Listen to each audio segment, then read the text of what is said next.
is called to order. Please take your seats, and welcome to all of our witnesses. I am very grateful to my colleague, Senator Durbin, for giving me this opportunity to chair the hearing, and we wish him a very, very speedy recovery. He evidently had knee surgery. I believe it may have been because of a college sports injury, and I don't know exactly all the details of his sports prowess. I've seen him in the Senate gym, but all of you know our colleague, Senator Booker, who is truly a college athlete star and very knowledgeable on this topic and a partner with me in longstanding efforts to reform the system. I want to thank our ranking member, Senator Graham, who's been very interested and involved in this issue, and I'm going to put in the record a statement from Chairman Durbin before I begin my remarks. We all know today that this system of college athletes is in need of reform. That's why you're here. It's in need of reform now, which is why we're here. The system all too long and often has been exploitive and abusive financially, emotionally, physically. And we have had a number of hearings in other committees, the Commerce Committee as well as this one. And I am hopeful that this very impressive bipartisan group of witnesses can help to guide us toward specific steps with a sense of urgency that is appropriate for this kind of problem. The system, very simply, has been far more focused on profits than protecting students, and it has failed to safeguard them against the abusive and often exploitive system that takes advantage of their blood, sweat, and tears in creating a $16 billion industry. Make no mistake, it is a $16 billion or more industry that is fueled by the blood, sweat, and tears of these athletes, and all too often they fail to benefit from it. Many states have passed NIL legislation. The Supreme Court has ruled in a 9-0 decision that has forced, in a sense, a day of reckoning. And I believe strongly that we need a national standard for name, image, and likeness, mainly to protect the athletes against potential disreputable agents or unscrupulous deals in a race to the bottom among a patchwork of states. That's important, not only to protect the schools against unfair competition, but also the athletes themselves. And the idea of a national standard is what brings us here today in a very immediate sense. Student athletes are better off now than they were, and many of your organizations have recognized the need for change. Charlie Baker, the head of the NCAA, specifically outlines some of the reforms that they have taken voluntarily. We've all read and heard alarming examples of these instances of exploitation and abuse. Every year, at least 2 college football players die of heat stroke. Just 3 months ago, Mizell Law from Mid-America Nazarene in Kansas was found in a locker room after football practice, suffering a seizure with a body temperature of 108 degrees. Mizell never recovered, and he died a week later. Heat stroke is one of the most gruesome ways to die, truly horrible. It's absolutely preventable. These deaths are a product of bullying, a win-at-all-costs culture that is far too common in athletic departments. That culture creates the condition that costs the lives of talented young men and women like Mizell. And it fosters the abuse of hazing and sexual assault that we've seen at Baylor, Northwestern, San Jose State, and elsewhere. The NCAA in past years has failed to address this abuse as quickly and effectively as it should have. I agree that we should set a strong national standard, and we ought to enshrine it in federal law, enforceable, not just put it in the statutes, but make sure that it is enforceable, either through the separate corporation that Senator Booker and I have proposed to enforce an athlete's Bill of Rights, or through some other means. As importantly as NIL, though, we need to address enforceable health and safety standards much more broadly and comprehensively. We need to ensure that college athletes are able to get an education in return for their blood, sweat, and tears. In July, I was proud to announce a draft bipartisan bill with Senator Booker and Senator Moran, the College Athletes Protection and Compensation Act. Our draft legislation would establish a strong national NIL standard, but it would also protect the well-being and educational success of student athletes. Our student athletes' rights package would set health and safety standards to protect college athletes from serious injury, mistreatment, abuse, and even death. It would guarantee tuition and aid to student athletes that suffer a career-ending injury or are cut from a team.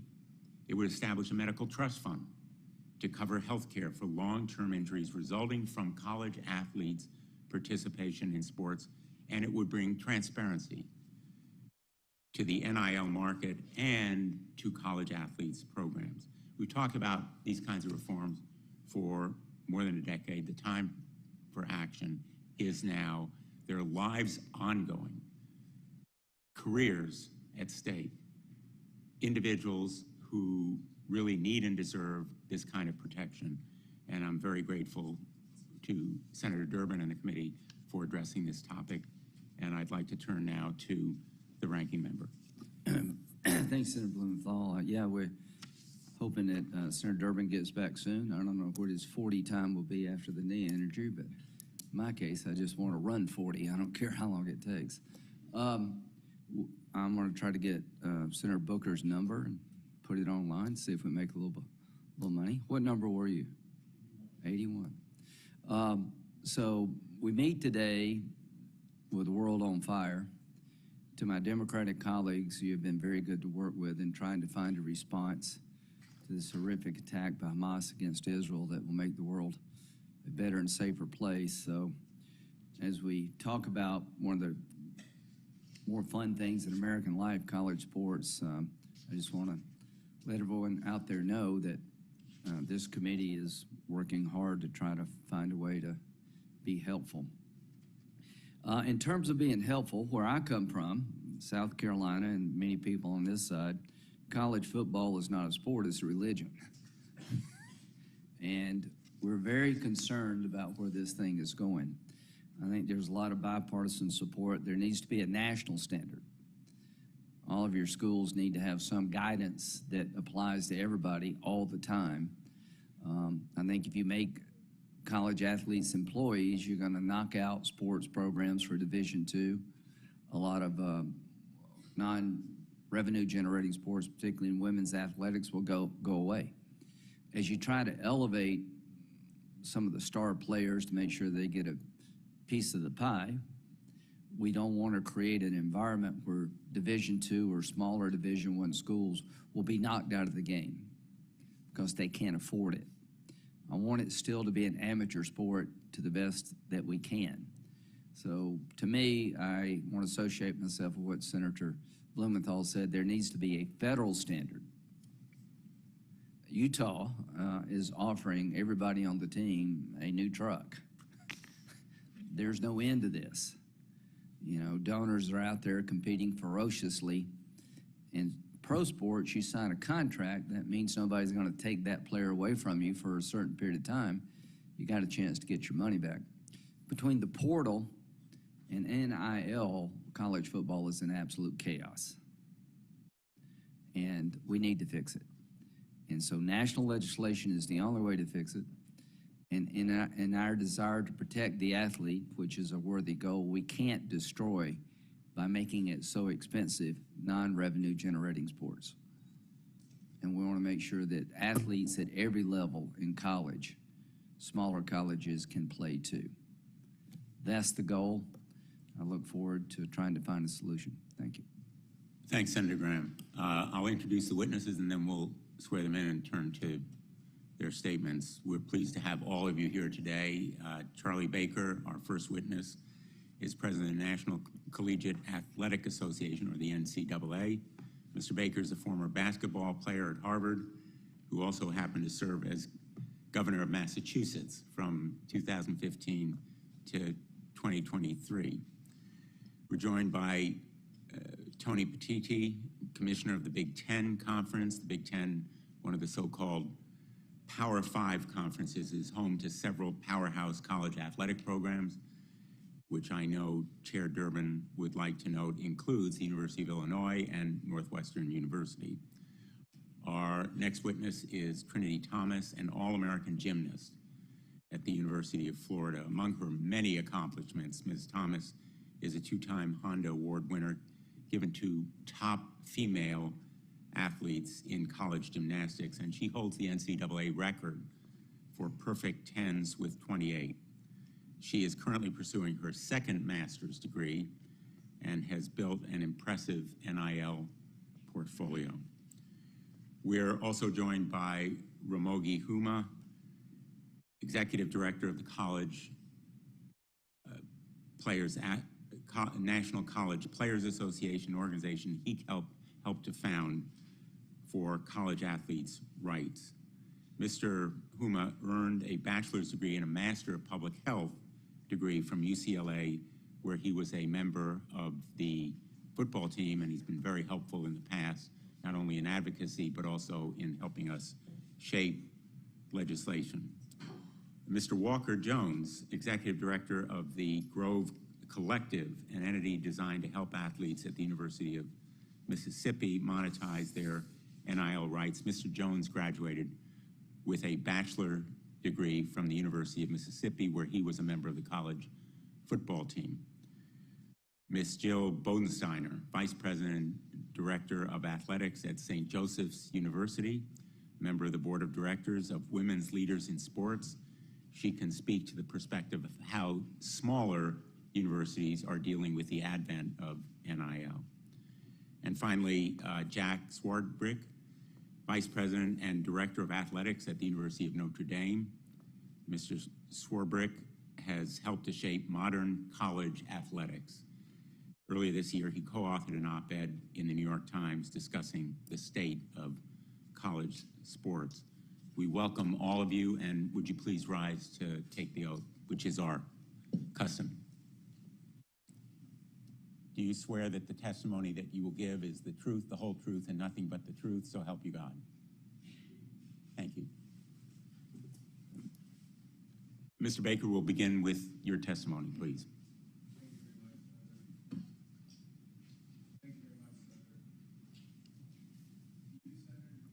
I think your microphone may not be on. Better? Yep. Okay. Thank you very much, Senator Blumenthal, to you and to Ranking Member Graham and the distinguished members of the committee. I want to start by thanking you all for the opportunity to be here today. Before I begin, I do want to say that on behalf of college sports generally, we condemn the recent violence perpetrated by Hamas. These acts were horrific, hard to comprehend, and our thoughts are with the people of Israel and the innocents that are involved in that conflict. In advance of my testimony today, we did speak with leaders from all three divisions and others to ensure that I'm speaking for as broad a collection of NCAA voices as possible. That this committee has made time to discuss college sports speaks to their importance, and we very much appreciate it. College sports are a ticket to an education for 500,000 young people, generating $4 billion in college aid. College sports are cornerstones to countless campuses, and in turn, they are cornerstones for thriving communities. College sports are America's Olympic pipeline, with 75% of the 2022 Team USA coming up through NCAA sports. College sports are also long overdue for a change, but I'm proud to say we have been doing something about that. Since I took over as NCAA president 7 months ago, we created a student-athlete health insurance fund. It will provide all athletes across all 3 divisions access to health insurance for athletically related injuries for up to 2 years post-eligibility or graduation. Every D1 school is now required to provide health care benefits, degree completion funds for at least 10 years after they stop competing, and mental health services to their student athletes. Scholarships are protected, and schools must offer academic counseling, financial literacy, and career preparation. We've prioritized equitable championship experiences, and I've directed national office leadership to put gender equity at the center of everything they do. The NCAA also continues to advance common sense changes to sports betting policies and enforcement policies that penalize the adults, not the young people. And the NCAA is moving NIL bylaws forward to improve outcomes for student athletes. We share your concern there because they deserve to profit from the NIL free from manipulation. These changes are long overdue, and they're happening now thanks in part to calls for action from members of this committee and from the student athletes themselves. But there are some issues college sports face that we, the NCAA, cannot address on our own. Our new NIL bylaw proposal requires student athletes to disclose certain information to their schools only and offers incentives to use fair contract terms and reputable agents. We want to partner with Congress to go further and curtail inducements and prevent collectives and other third parties from tampering with students, and we would like to have a national standard where a patchwork of laws, as you pointed out, Senator Blumenthal, currently exists. Schools, conferences, and the NCAA are making changes to the benefits that we provide and to enable enhanced benefits while protecting programs from a one-size-fits-all approach. We support codifying current regulatory guidance into law by granting student athletes special status that would affirm that they are not employees. And on this point, we're not alone. I visited Augustana College in South Dakota a few months ago with Senator John Thune to hear student athletes talk about why they don't want to become employees. The elected student athlete representatives from all 3 divisions are on record saying the same thing. They fear the current legal landscape turning them into employees, and they have called for action. The athletic conferences representing the vast majority of historically black colleges and universities have also supported this policy. They believe the progress they've made educating young people of color would be at risk if their athletic departments had to become employers. We also think there's opportunity for Congress to ensure in this new era of collectives that there's no discrimination on the basis of race, gender, or sport in the marketing or facilitation of NIL agreements. And lastly, we want to partner with Congress to grant limited liability protection so we can set reasonable competition standards and enforce student health and well-being requirements with direction from Congress. Let me just close with this. We're grateful for the time you're giving us today and appreciate the chance to exchange ideas with you. And I learned serving as governor that the legislative branch has immense power and rightfully yields it sparingly. But I believe we can find common ground on this, and I look forward to helping student athletes succeed in this new era. Thank you. Thanks, Governor Baker. Mr. Petitti. Thank you, Senator Blumenthal, Ranking Member Graham, and distinguished members of the committee. Thank you for the opportunity to discuss the pertinent issues impacting collegiate athletics, including name, image, and likeness, commonly known as NIL. And thank you for your strong commitment to finding legislative solutions. We have been working closely with Senators Cruz, Blumenthal, and Booker on their legislative proposals, and I am encouraged to see their strong interest on addressing the issues facing college sports. My name is Tony Petitti, and since May, I've been proud to serve as the 7th Commissioner of the Big Ten Conference, the country's oldest Division I collegiate conference. Although I've only been the Big Ten Commissioner for 6 months, I have a long history of working in professional and college sports, particularly at Major League Baseball. I'm also a former student athlete and was the first in my family to attend college. Like millions of Americans, being a college athlete helped me pursue a higher education while continuing to follow my passion for sports, which for me was baseball. The Big Ten Conference is deeply committed to academics, research, and broad-based sports opportunities for all students. We take great pride in the success of our student athletes, both inside and outside of the classroom, during their time at Big Ten institutions, as well as afterwards. Student-athlete health and welfare is a top priority for us at the Big Ten. We provide both on-campus and post-separation health care, which guarantees that our student-athletes have access to medical care and mental health services both during and after their time on campus.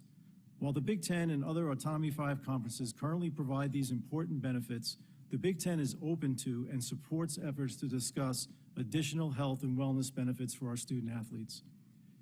As we've all discussed in recent years, the long-standing student-athlete model has undergone an incredible and rapid transformation. We see this confluence of events as an opportunity to fundamentally modify the dynamics that exist for student-athletes. We are prepared to modernize our guidelines to create a new framework for collegiate athletics, one that more fairly provides benefits to student-athletes directly from member institutions, maintains broad-based sports opportunities for men and women, and upholds Title IX.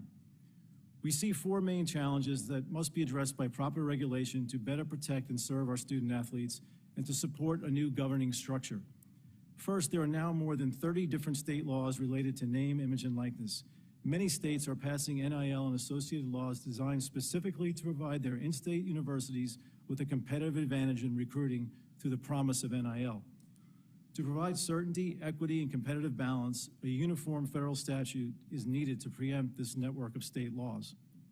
Second, because of a combination of court decisions, current litigation, and state actions, the NCAA is unable to make or enforce common sense regulations governing athletics.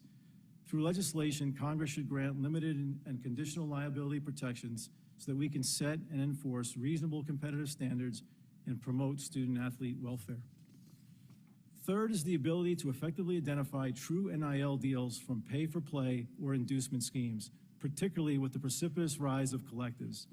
Student-athletes are frequently being induced by collectives to attend specific institutions and transfer from one school to another without a true NIL deal. This has resulted in a pay-for-play system primarily controlled by boosters and executed under the guise of NIL. We are concerned that management of college athletics is shifting away from the universities to collectives. The Big Ten will continue to support students making true business deals off of their name, image, and likeness and provide student-athletes the freedom to choose the institutions from which they will obtain an education. We do not, however, support such activity when it is tied to a pay-for-play scheme disguised as NIL. Simply put, as the collegiate sports environment has evolved, so too have the motivations and goals of many collectives, which are now trying to create competitive advantages and are not subject to Title IX. We are already seeing that payments from collectives will not be easy to sustain. Without action from Congress, we will continue to lack the ability to manage collegiate athletics. Finally, I want to touch on the question of whether student-athletes should be classified as employees. Not only is employment status complex, but is contrary to the educational model that has long flourished in American collegiate athletics. The Big Ten strongly supports congressional proposals that would codify benefits for student-athletes that guarantee consistency across states and sports without the need to classify student-athletes as employees. With many new challenges on the horizon, we look to Congress for your partnership in helping us embrace change and ensure that we tackle these new challenges effectively while celebrating and promoting college athletics. Thank you again for the opportunity to appear before you today, and I look forward to answering any questions you may have. Thank you, Mr. Petitti. Ms. Thomas? Thank you for giving me the opportunity to speak here today. I've spent the last 5 years competing on the University of Florida's gymnastics team. Over the course of my time at UF, I've completed my bachelor's degree in applied physiology and kinesiology and my master's degree in health education and behavior. I've had the privilege of competing before and after name, image, and likeness opportunities became available for student athletes. The experiences that I've had along the way have helped me develop into the young woman that I am today. I'm currently serving as student assistant coach for the gymnastics team at the University of Florida, while pursuing a second master's degree in entrepreneurship and training for a chance to compete at the U.S. Olympic Trials in 2024. As a student athlete at the University of Florida, I've had the opportunity to receive an education from a top 5 university while also competing against some of the best gymnasts in the nation. Competing against the best athletes on the biggest stages has provided me with more opportunities than I ever imagined possible when I started gymnastics as a little girl in Pennsylvania. One of the biggest opportunities that college gymnastics has given me is the ability to benefit from the changes in NIL policies that have recently come to college athletics. While student athletes weren't yet able to benefit from NIL when I first arrived at the University of Florida, I was immediately intrigued once the rules were changed. It took me and my fellow athletes time to learn to navigate the waters of NIL, and everyone is still learning as we go, given it is a new and uncharted territory. It's been interesting to navigate, but I was able to interview and sign with agencies, partner with various companies, learn to become an entrepreneur, focus on building my brand, and work on so many cool personal projects that mean a lot to me. The first year that student athletes had the ability to take advantage of NIL, I was able to get iPads for my younger siblings as Christmas gifts. Kids' gymnastics camps had the ability to promote the fact that I would be coming to work with them.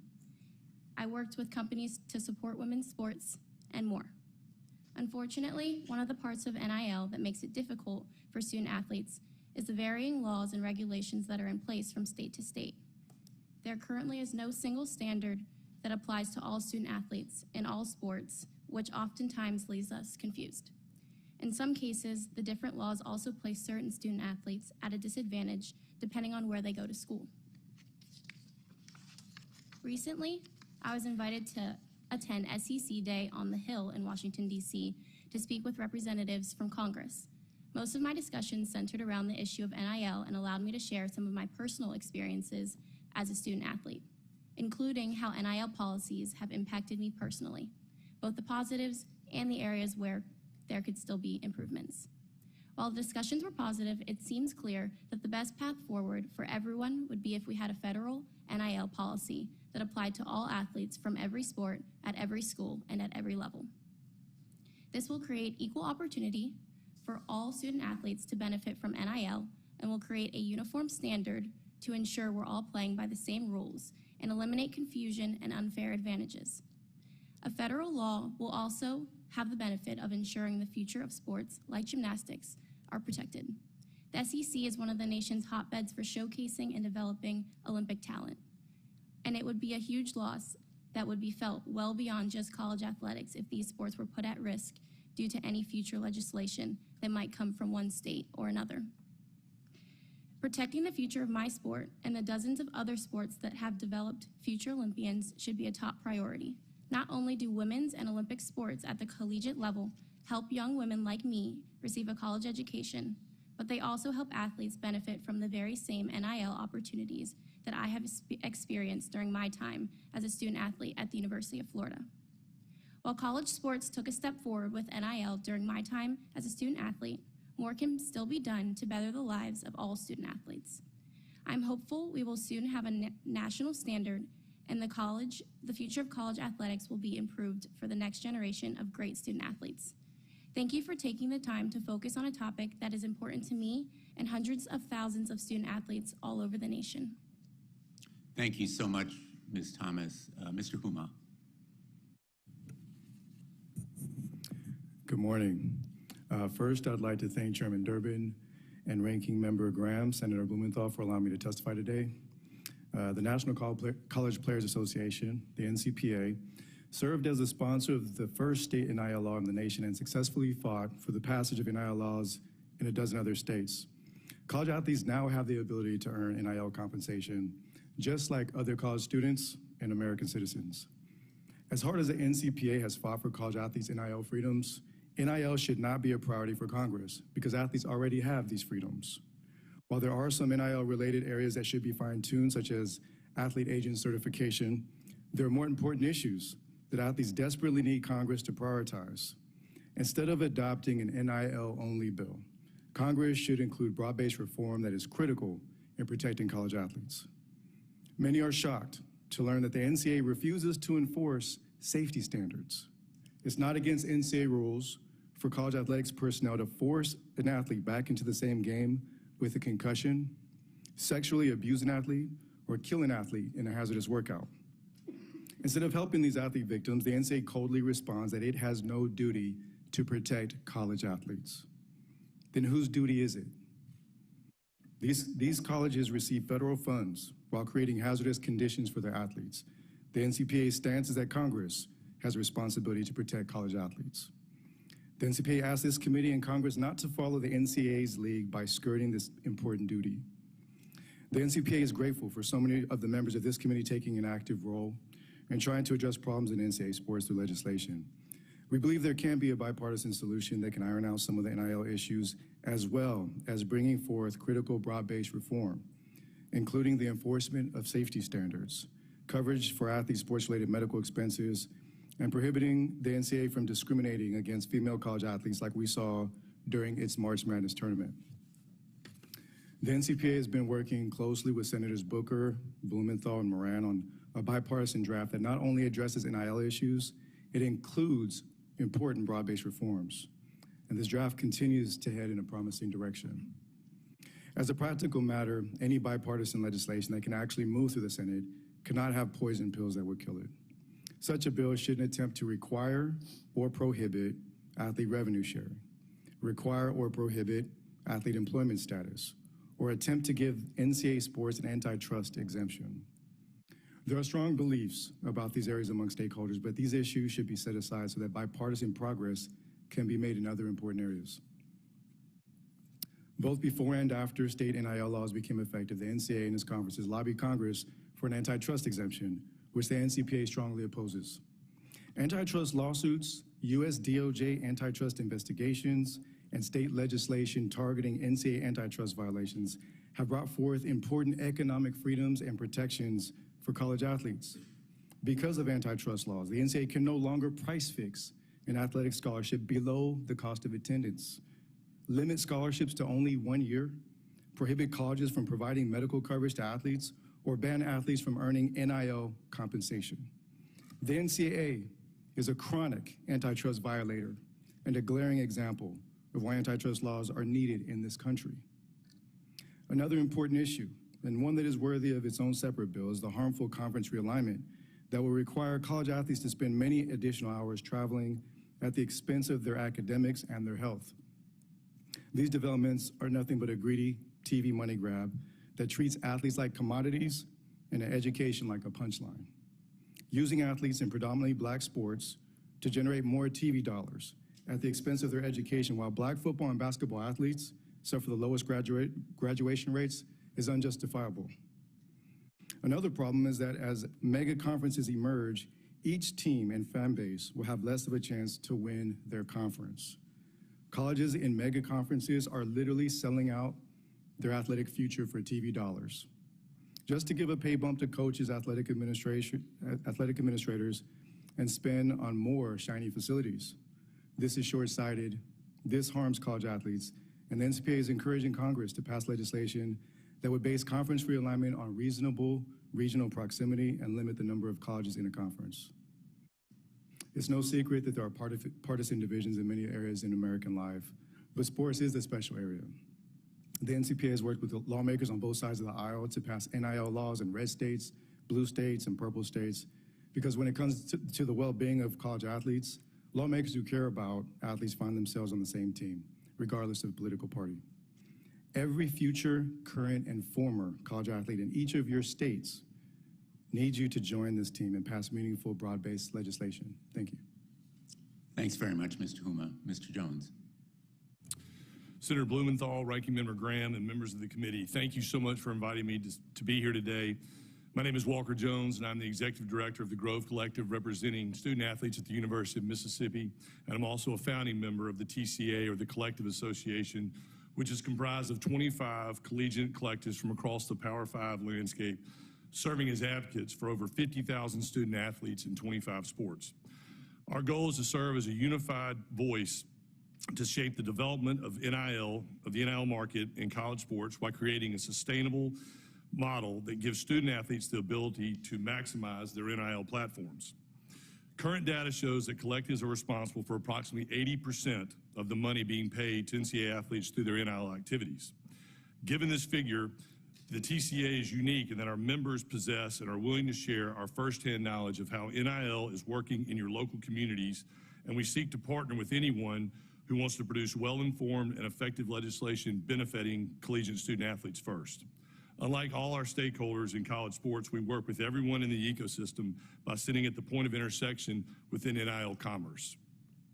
Before we delve into the substance, let me be very clear about one thing. our organization and I are extremely bullish on college athletics. Are there aspects to the current model that need addressing and evolving? Of course. But the overwhelming majority of commerce with name, image, and likeness is positive. As a student athlete in the late 90s, I can tell you that today's student athlete have the resources and ability to deal with the realities that inevitably come to them in life. Whether they play professional sports or not, athletes now have the ability to solve for socioeconomic issues, stay in school longer to further their academic careers, locate the best possible competitive situations athletically, and be a more functional contributor to society when they leave their respective campuses. Finally, as TV viewership continues to break records each weekend in the college football season this year, and this past spring with March Madness in basketball, the marketplace for athletes to maximize their value has never been stronger. The NIL landscape continues to experience the inevitable growing pains of any free market model, but the overall health of college athletics is strong. The TCA members feel those in this panel today and other important stakeholders share the expertise and passion along with Congress to work together for long-term sustainability and growth of college athletics. If need is the mother of all innovation, collectives were born from the need for student athletes to have a stable, secure, and trusted entity representing their interests. Student athletes trust our collectives, and this has caused some tension at times between our affiliated institutions, collegiate conferences, and the NCAA. But we are comfortable in the discomfort because at the end of the day, our singular focus is on the student athletes who would otherwise be forced to navigate this new and constantly evolving environment on their own. We root for and work with every student athlete that chooses to work with us, not just the superstar athletes. While no one would be surprised that the majority of the student athletes and work originate around football and men's basketball, our efforts have particularly benefited women and non-revenue sports. In fact, there was a 20% increase in women's NIL deals from 2021 to 2022, and we expect an even larger increase at the end of 23. All this leads me to talk about what we as collectives stand for. We stand for creating opportunities for athletes to match with national and local sponsors, nonprofits, and charities while creating avenues to interact with their fan bases. We are independent businesses separate from universities and the athletic departments and feel our student athletes are served best by that independence. We provide resources and tools to help our student athletes not only monetize their value, but prepare for their future professions and careers. We provide best practices and standards to keep the bad actors out of the marketplace and create sustainability in the model. We provide transparency and disclosure to our university partners to remain compliant with state and NCAA rules and regulations. And finally, most importantly, we are committed to diversity and inclusion in sourcing NIL opportunities for all athletes, regardless of the sport they play. Additionally, I thought it'd be helpful to elaborate on what we as collectives are not. We are not owned, nor are we agents. We are not financial advisors to the athletes we serve. That being said, most of our collectives provide financial literacy and tax planning and assistance with any financial questions that come their way. We do not participate in the recruiting process and desire to not only work with athletes once they have decided to attend our school. That is best left to coaches and athletic departments under the strict watch of the NCAA. We are not rogue organizations run by out-of-control boosters and donors. Most collectives operate as full-time businesses with infrastructure, staff, transparency with our universities and our constituents. I thank you for your time and look forward to answering any and all your questions. Thanks, Mr. Jones. Ms. Bodensteiner. Senator Blumenthal, Ranking Member Graham, and distinguished members of the committee, thank you for the opportunity to testify here today. I am especially appreciative of the invitation because I fear that the voice of institutions like St. Joe's has been lost in the public narrative. As you know, college athletics is extraordinarily diverse. The reality is, at a Division I school like St. Joe's, college athletics is actually working quite well. Before we consider starting over and transitioning all student athletes across the country to employee status based largely on the issues facing one sport, I'd like to tell you a little bit more about life at St. Joe's. We have 478 student athletes, which equates to 10% of our student body. We offer 20 sports. Football is not one of them. We have an incredible departmental culture that is consistent with our Jesuit mission, holistic development of our student athletes. Our student athletes go to class and they select majors which they're passionate about. More than half of our student athletes participate in sports that aren't bound to a regular season conference schedule, meaning that they rarely travel overnight and miss class. Our student athletes outperform our non-student athletes in GPA, retention rates, and graduation rates. We have many student athletes who are former Olympians, professional athletes, Hall of Fame coaches, but most of our athletes go on to very successful careers outside of sport. Last year, just 3.9% of our undergraduate student athletes transferred. Our annual expense budget is just over $20 million, which includes almost half of that, which goes towards student financial aid. As you know, many Power 5 institutions have budgets 10 times as large as ours. Our revenue, while growing, does not equal our expenses. In fact, the university subsidizes our athletic department to the tune of 80% per year. So why does the university make this investment? Primarily because athletes benefit and are enriched from the experiences they gain from being a student athlete, and it prepares them to be the leaders of tomorrow. Division I athletics also benefits the entire university by creating a more vibrant campus experience and providing national exposure. At St. Joe's, we're not waiting for an NCAA rule to tell us to protect the health and safety of our student athletes. We do so because it's the right thing to do and it's fundamental to who we are. We employ dozens of individuals whose sole job is to support the physical and mental well-being of our student athletes and their academic success. Finally, outside of team travel, our #1 operating expense is student athlete insurance premiums and medical expenses. I hope that you will agree that athletics is working quite well for student athletes in institutions like St. Joe's. In my opinion, the primary crisis facing college athletics is the threat of our student athletes becoming employees.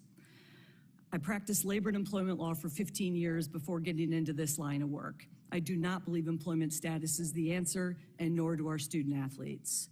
They don't want to have to apply for posted positions when what they're really going for is an education. They don't want to go through the state work comp system for their injuries. They don't want to punch a time clock worried about what might be compensable time under the FLSA. If our student athletes are deemed employees, we will transition their financial aid to wages in order to stay competitive. The taxation differences between wages and tuition are extreme and not in the favor of our student athletes. Our 51 international student athletes want to compete, and they would not be able to do so as employees due to their F1 student status. For these reasons and many more, I am passionate about the granting of special status to student athletes that would confirm that they are not employees of their respective institutions. On the other hand, we desperately need reform when it comes to NIL. Like most athletic directors, I've always been supportive of student-athlete NIL. The legitimate endorsement deals like those obtained by Ms. Thomas are awesome, especially for women who have limited opportunities in professional sports and whose value peaks during their college years. Unfortunately, the current NIL situation is untenable for 3 reasons. #1, NIL collectives are engaged in bidding wars for the attendance and retention of student athletes. #2, under current rules, Title IX does not apply to collectives, resulting in a disproportionate percentage of collective dollars going to male athletes. And #3, the patchwork of conflicting state laws governing NIL are confusing to everyone, especially the student athletes, and create a profoundly unequal playing field. In sum, thank you for your attention today, and thank you especially for hearing the voice of the non-Power 5 schools like St. Joe's and beyond. Thank you very, very much, Ms. Bodensteiner. And we'll now turn to Mr. Swarbrick of your alma mater, Notre Dame. Thank you very much, Chairman Blumenthal, Ranking Member Graham, and members of the committee, both for the invitation to be with you today, but also for your interest in this important topic. Chairman Blumenthal, the University of Notre Dame shares both your sense of urgency and your belief in need for reform. I'm on the final leg of a 40-year journey to support youth, Olympic, and collegiate athletes. It's been the privilege of a lifetime because it's allowed me to assist on a first-hand basis remarkable young people like Ms. Thomas, for whom sport is a route to education, to leadership development, and to brighter futures. College athletics represents the most compelling example of that for me.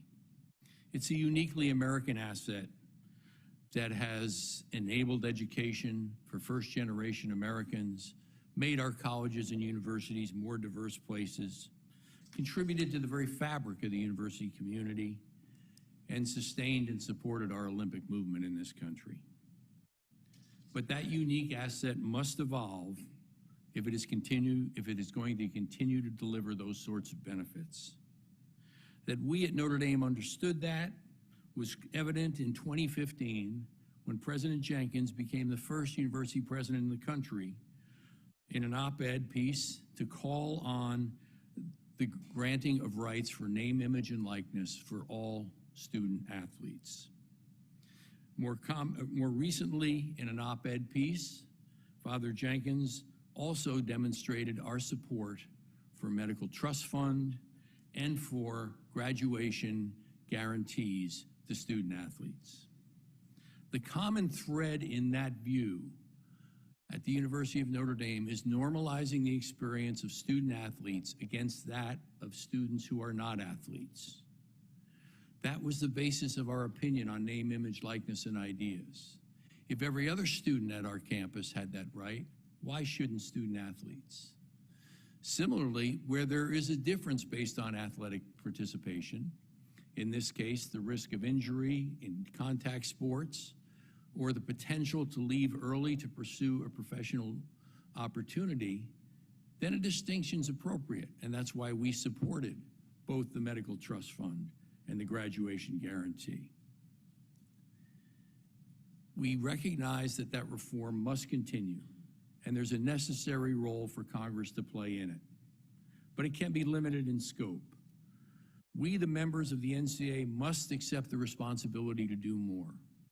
We support fully President Baker's efforts to reform name, image, likeness, and ideas, to provide the medical and graduation protections he articulated. And we must do more to help ensure that the opportunity to transfer does not undermine the opportunity to gain an education at our colleges and universities. But there are three areas in which we do need your help. The first has been referred to by several people here, and that is to make sure to retain the student athlete status as students. That status is being attacked administratively in litigation that's ongoing and in state legislation. It is central to our model that our student athletes be students and not employees, for many of the reasons Ms. Bodensteiner articulated. But most importantly, our student athletes don't want a change in status. They come to Notre Dame to be students, to have the experience of students living in dorms, going to the same classes, and pursuing the same majors. The risk of changing that model has many faces, but the one that concerns me the most is the risk to our Olympic sports and our female sports in colleges and universities. It will create a pressure to separate the sports, and that with that separation comes a challenge to the funding of our Olympic sports. We also need help in preempting the myriad of state laws which set different standards for college athletics. College athletics is the quintessential example of interstate commerce. We have more of our contests outside the state of Indiana than in it. And finally, we need a way to satisfy the student athlete's interest in competitive equity. They want the opportunity to participate and win. They want to know there's an even playing field. We have to find a way to deliver that to them. That can come either by empowering the NCAA in limited areas to enable competitive equity, or to develop a process by which we can agree with our student athletes on what those rules and regulations should be. Our student athletes deserve the competitive equity that we need to deliver to them. Thank you very much. Thank you very, very much, Mr. Swarbrick. I thank you all for this really excellent testimony. We're going to have questions now from committee members. We'll have 5-minute rounds. I'll begin and then turn to the ranking member, and then we'll go in the order of appearance.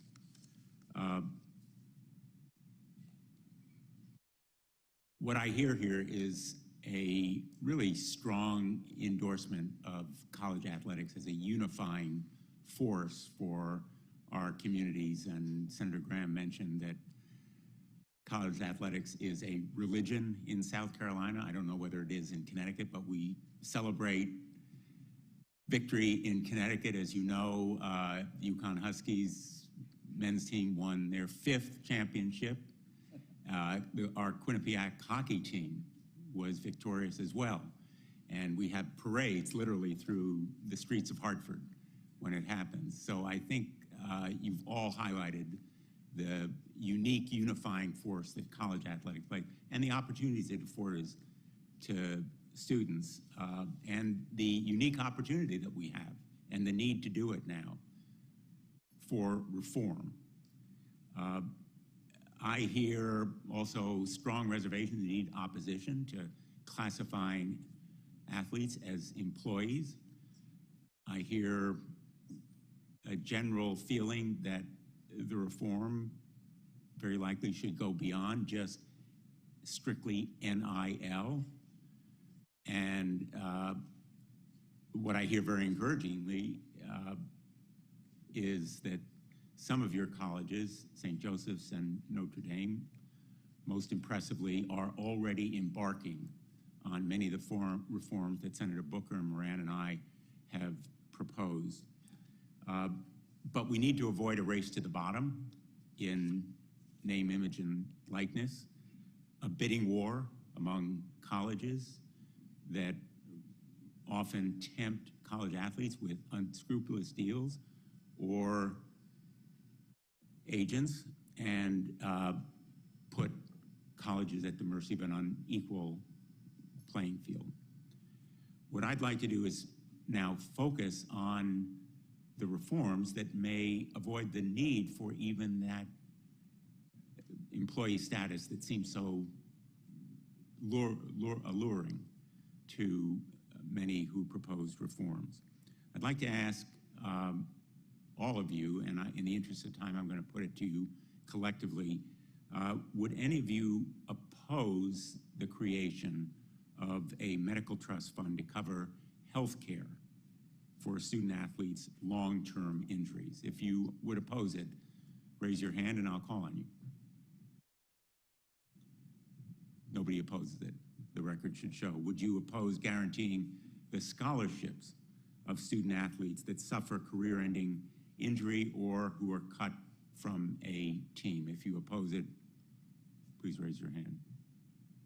Again, the record should show no one here opposes it. Would you oppose setting enforceable health safety standards to protect college athletes from serious injury, mistreatment, abuse, and death? Again, no one opposes it. And finally, would you oppose a requirement for at least high-revenue schools to support the insurance costs and out-of-pocket medical expenses of student athletes? No opposition. I think your views on this issue are profoundly important and show that we need to think beyond just NIL standards. I am struck, and this issue has been raised, by the difference often in treatment of women athletes. Female athletes under the present system apparently earn approximately $900 per NIL deal as compared to the $3,000, which is the average for male athletes, as reported by the NIL platform Open Doors.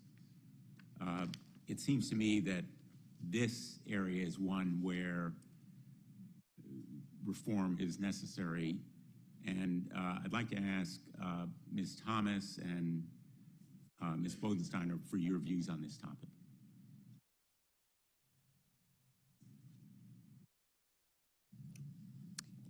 Can you repeat the question for me, please? The disparate treatment of men and women in college sports. Do you see it as an issue? and how pressing? Yes, I do see it as an issue. Me as a female athlete, I feel like I personally have to do a lot more, especially in the NIL space, to receive what I feel like I deserve. Ms. Bodensteiner? Thank you for the question, Senator. And just to bring a little life to that, right now at St. Joe's, male basketball student athletes are, I wouldn't say demanding, but asking what the collective will do for them. That is not happening in any of our women's sports. And I think it's absolutely essential that we find a way to ensure that male and female athletes have equal opportunity to earn NIL money. Thank you. My time has expired, so I'm going to turn to Senator Graham. I have a lot more questions, but we'll have a second round, I hope. Thanks, Senator Blumenthal. So if Congress does nothing, where does this thing go, Mr. Swarbrick?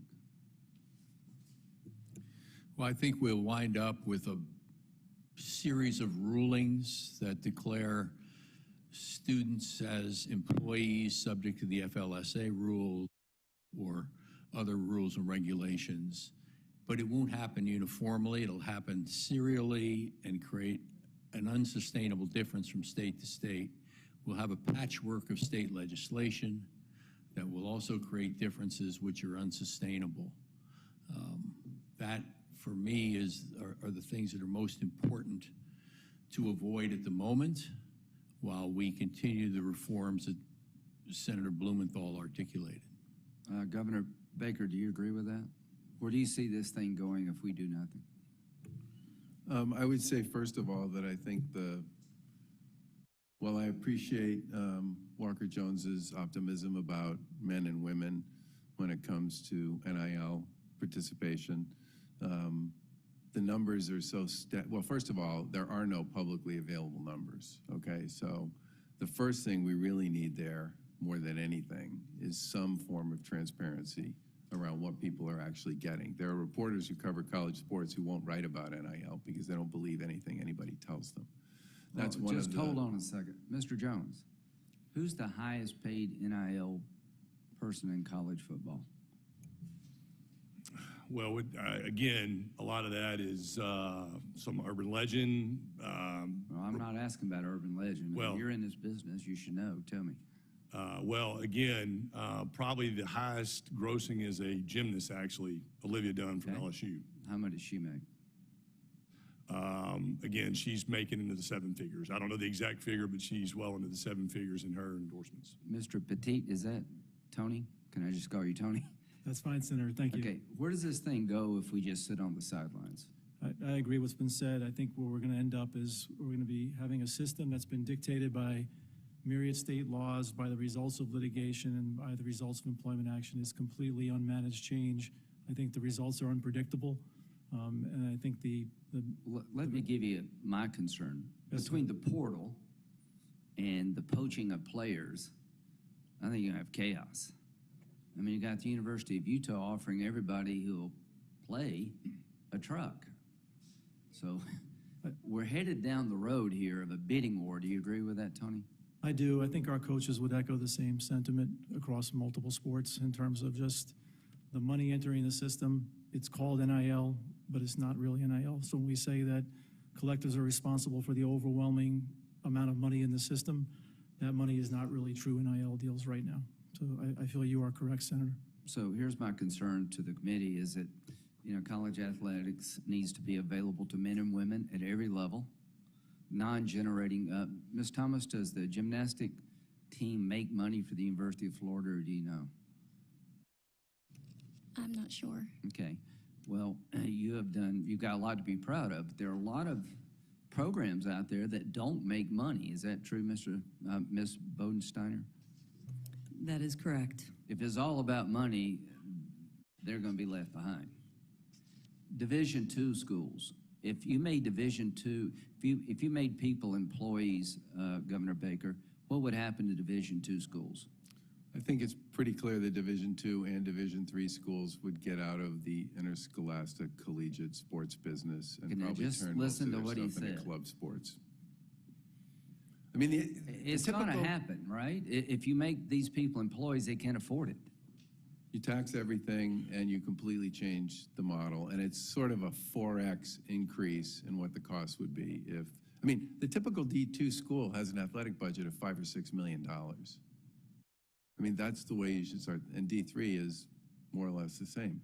It's 95% of the schools lose money on sports. 95, right? 5% of them have serious budgets with serious revenue and a concern about employment, but a willingness to do a lot more around what they believe they should be doing for student athletes. But you're right, Senator, the impact on D2 and D3, and by the way, a lot of D1 schools would be, and their athletes, student athletes, would be profound. It seems to me we want to avoid that, to make, college sports available to a lot of people at different levels. That should be one of our goals. Do you all agree with that? Everybody nods. So, Mr. Chairman, let's try to find a way, Senator Blumenthal, to deal with the money problem in NIL, make sure that people are taken care of as athletes, and it's not just a wild, wild west out there. But final comment, if this committee and the Commerce Committee doesn't act in about a year, this thing is going to be an absolute mess, and you're going to destroy college athletics as we know it. Thanks. Thanks, Senator Graham. I think Wild West is exactly the right term to characterize where we're going. Senator Whitehouse. Thanks. Thank you, Chairman, for holding this. We got so many witnesses here that it's going to be hard to ask a question and get through all seven, let alone ask a bunch of questions and get through all seven. So what I think I'll do is mention three concerns that I have that you all are welcome to respond to in writing. We take questions for the record here, and your answers become a part of the record of the proceedings.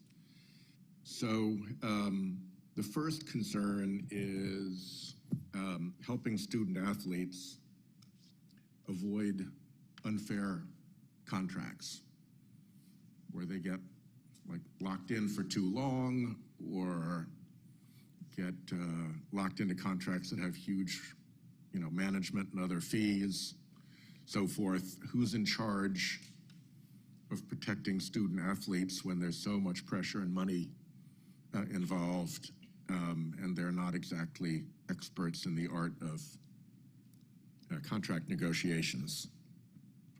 So that's one. Two is the NIL will naturally take pretty good care of the star high-value student athletes. And the question is, when this flood of money opens up, how much should we be looking at the non-star teammates of the star student athletes? How much should we be looking at the non-remunerative teams, in addition to the teams that make enormous amounts of money? And what do we do about schools that don't field either remunerative teams or star athletes? Do they just get left behind? Or should there be a fund that tries to reach into all of those areas? So that's two. And the third is a pretty obvious piece, which is that there are lots of injuries that take place during student athletics. And how we manage those injuries out into the future. It would seem to me that if loads of money is flooding in, one good thing to have it flood into would be a fund that can make sure that athletes get their health care covered for injuries that are traced back to their collegiate sports careers, even if the manifestation comes later.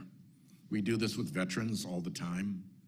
You have an exposure during your service in a foreign country, 20 years later, something manifests, you look back, and the VA provides the coverage, something along those lines. Those are the thoughts that come to mind for me, and if you have any helpful advice on that, I'd be grateful to have each of you take a moment to share your thoughts in writing on those three. And with that, Chairman, thank you very much. Thanks, Senator Whitehouse. Senator Grassley. Yeah. Well, thank you all for coming. You're right in the middle of a lot of things that go on in the fall of the year with this university sports and everything. Anybody that wants to respond to this, because it's a concern of mine, if there is no federal preemption of state NIL laws, do you believe that there will be any Title IX concerns? And if there is a federal NIL proposal, what do you propose Congress do to mitigate Title IX concerns, if you think that there should be concerns raised? I don't expect all of you to answer that, but if any of you want to dig into that, I'd appreciate hearing your opinion. I'd like to give a little perspective here, I think, on, Title IX is federal law and it's enforceable. There are some, the collective, it's kind of difficult to see the degree to which they are collaborating with the schools or separate from schools or anywhere in between. And, collectives acting as an arm of the school, sharing central services. I think this was addressed in the draft, Senators Booker, Blumenthal, and Moran. There has to be kind of a clear line. Is this an extension of the school? And if it is, Title IX should apply. If not, then it's just like Nike or some other third party out there. And as much as we all, the beginning of NIL, it was all about free market opportunities for college athletes. The same ones that the coaches get, the pros get, every American citizen gets. With the free market, sometimes the free market isn't very equitable in all walks of life. If you look at advertisers, there's been complaints from different groups that advertisers aren't including diversity in various areas. But you don't have Congress trying to come in and define things. The free market's one thing. We advocate on our organization when it comes to direct pay. Title IX is applicable. Free market's free market. I think there's issues being raised about whether or not male athletes get more than female athletes. And that is a reflection, in part, again, aside from the idea that some of these collectives are actually acting as an extension of the school, which should apply, Title IX would apply. Really it's a reflection of society. There's an equitable treatment amongst various subsets of groups in the free market. I think that's what we're seeing here. The other is to point out that this industry, no secret, $17 billion primarily generated football and basketball players, sports that are predominantly black. The one area where they might have equal freedoms is in NIL. The degree to which any of this money is flowing more towards football and basketball players because of market interests, that's our economic system, free market, capitalism. When it comes to third parties, that's the whole vein. That's when we advocated from California, the very first NIL state, and every state in between, that's clearly understood. I think there's a bit of a blur here when we're talking about third-party NIL versus things that the school gives directly. Again, if a collective is an extension of the school, then it absolutely should be, Title IX should apply. But Title IX is the law. It's enforceable now. And complaints should go to the Department of Education, Office for Civil Rights in the appropriate areas, lawsuits. But I don't know that it's even appropriate for Congress to start dictating what the free market should look like only for college athletes, which may so happen to take money out of black athletes' pockets after the first couple of years of them finally getting equal treatment. I think that would be inappropriate and misguided. Still got a minute left. Anybody else? Yes, sir. Senator Grassley, I'd like to respond to that as well. And just speaking to Title IX from a collective standpoint, what we're seeing, remember, we're just now into year 3 of this marketplace. So it's still evolving. We're still adjusting. But I can tell you on the ground level from a trend standpoint, we are seeing a correction on those revenue sports, your football, men's basketball, and some self-governance that's taking place with the way we're contracting with the student athletes. But the inverse is happening for our non-revenue and women's sports. We are seeing more and more deals that are asking for female involvement. I know, speaking from the University of Mississippi standpoint, we've tripled our female roster of NIL from last year to this year.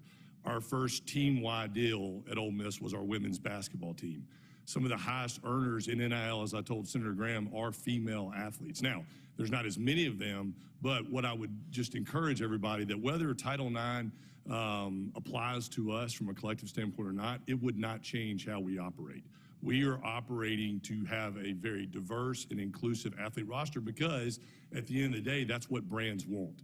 And that creates more value when we have brand campaigns. And we are getting requests from outside brands more for female student athletes. So that trend is developing. Is it acceptable to this point? Not acceptable, but it is moving in the right direction. So while your high revenue sports are kind of self-governing and correcting themselves, your non-revenue and female sports are seeing a boost as the figures are showing us and what we're seeing at the ground level. Mr. Chairman, I'll put the rest of my questions for answer in writing. Thank you, Senator Grassley. You're welcome to do so. Thank you. Senator Coons. Thank you, Mr. Chairman. Mr. Swarbrick, I read with great interest your editorial along with Father Jenkins, and just wanted to lift up your focus on college athletics as part of a route to education, to leadership, and to opportunity. Your focus on and your support for medical trust fund and graduation guarantees I thought was admirable. I want to focus in on one area, which is whether or not student athletes should be considered employees. This is currently being examined in the Third Circuit and the NLRB, and that sparked fierce opposition from your institution, as well as Ms. Bodensteiner's institution, as well as the University of Delaware in my home state. Why does Notre Dame oppose classifying student athletes as employees, and what do you think the harmful impact would be on athletics across the University of Notre Dame and then across more broadly institutions of all sizes if that were to happen? What defines the unique American model of intercollegiate athletics, and to be clear, it doesn't exist anywhere else. It's a club system everywhere else in the world, is the integration into the educational institution. It is the opportunity to have all of the same rights and privileges as any other student. And if you put them in a separate category with all the consequences that have been articulated here, that goes away immediately. And we no longer have the model that we understand as intercollegiate athletics today, and fundamentally separates us from the educational value. As President Baker's association points out regularly, the vast majority of student athletes are not going on to continue their sport after they leave college. It is the education which is the primary value of their experience. We have to protect that. We have to protect their ability to be admitted under the same standards, to be educated under the same standards, and to learn under the same standards. If you take that away, you do enormous damage to those current students. Well, this is a period of huge change in college athletics, and as the chair and ranking member have said, we need to act. And Mr. Swarbrick, thank you for your testimony, and go Irish. Ms. Bodensteiner, if I might, are there some factors that are applicable across institutions of all sizes? You're athletic director at a school with a different profile than maybe a Big Ten university or even the University of Notre Dame. Are there some specific factors that are key to your institution and others like it in the greater Philadelphia area and across our country that Congress should keep in mind as we attempt to draft NIL legislation that would preempt state legislation and apply to all the universities in America? I appreciate your question very much, Senator. Thank you. I tend to agree with colleagues at Power 5 and other institutions when it comes to NIL. I think our basketball coaches are as disappointed in what has happened in the market than anybody in the country. And so, you know, on the employment front, I do think we have some unique challenges if student athletes were to be deemed employees. And really, it's the expense, whether through taxation. I mean, our Human Resources Department is overwhelmed as we are with 2 mergers happening, and to give them 487 additional employees to process, many of whom are, leaving on an annual basis. Again, the taxation issues. I mean, for an institution like us, and again, I can't stress enough that we are spending $20 million and bringing in $4 million in revenue for athletics, that this would just be an untenable situation, which again, I worry about the ability for us to continue fielding all 20 of our sports. Understood. Mr. Baker, if I might, just a closing question. Across the different legislative proposals that are in front of us and across the wide array of state laws, what do you think are the most critical provisions for us to include in legislation moving forward?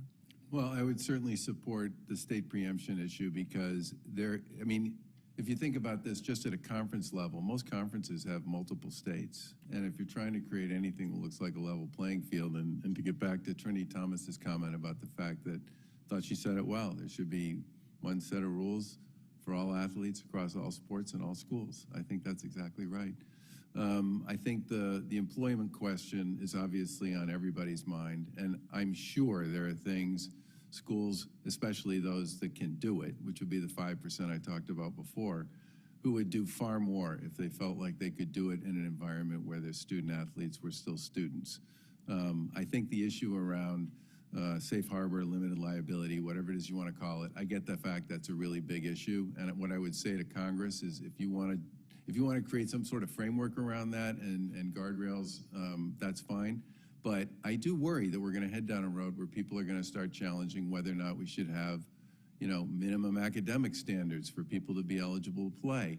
Are people going to change the rules around? Let's suppose we pursue the rule that I was talking about earlier, where we want to create some transparency around NIL, because with all due respect to you, Walker, nobody knows what's going on, and everything is sort of a guess and a rumor. So when people say we're doing much better when it comes to women student athletes on NIL, I don't know if that's true or not, neither does anybody else. And I think we need to give the student athletes, frankly, a lot more visibility into what the price signals are so that they can make the best decision for them and their families. Under the current system, they're in a trust us game with practically everybody. And Trinity, I give you enormous credit for what you've managed to do in that kind of an environment. But there are a lot of student athletes for whom that's going to be very challenging. And I think the final one would be the whole conversation that we've already had about trying to figure out sort of the best way to deal with some of the issues around health and safety, because national standards on that I think we can all support. Thank you for that input. I do think transparency, fairness, and preserving the educational mission that is at the core of higher education are key parts as we work together to move forward. Thank you to all the witnesses. Thank you, Mr. Chairman. Thanks, Senator Coons. Senator Kennedy.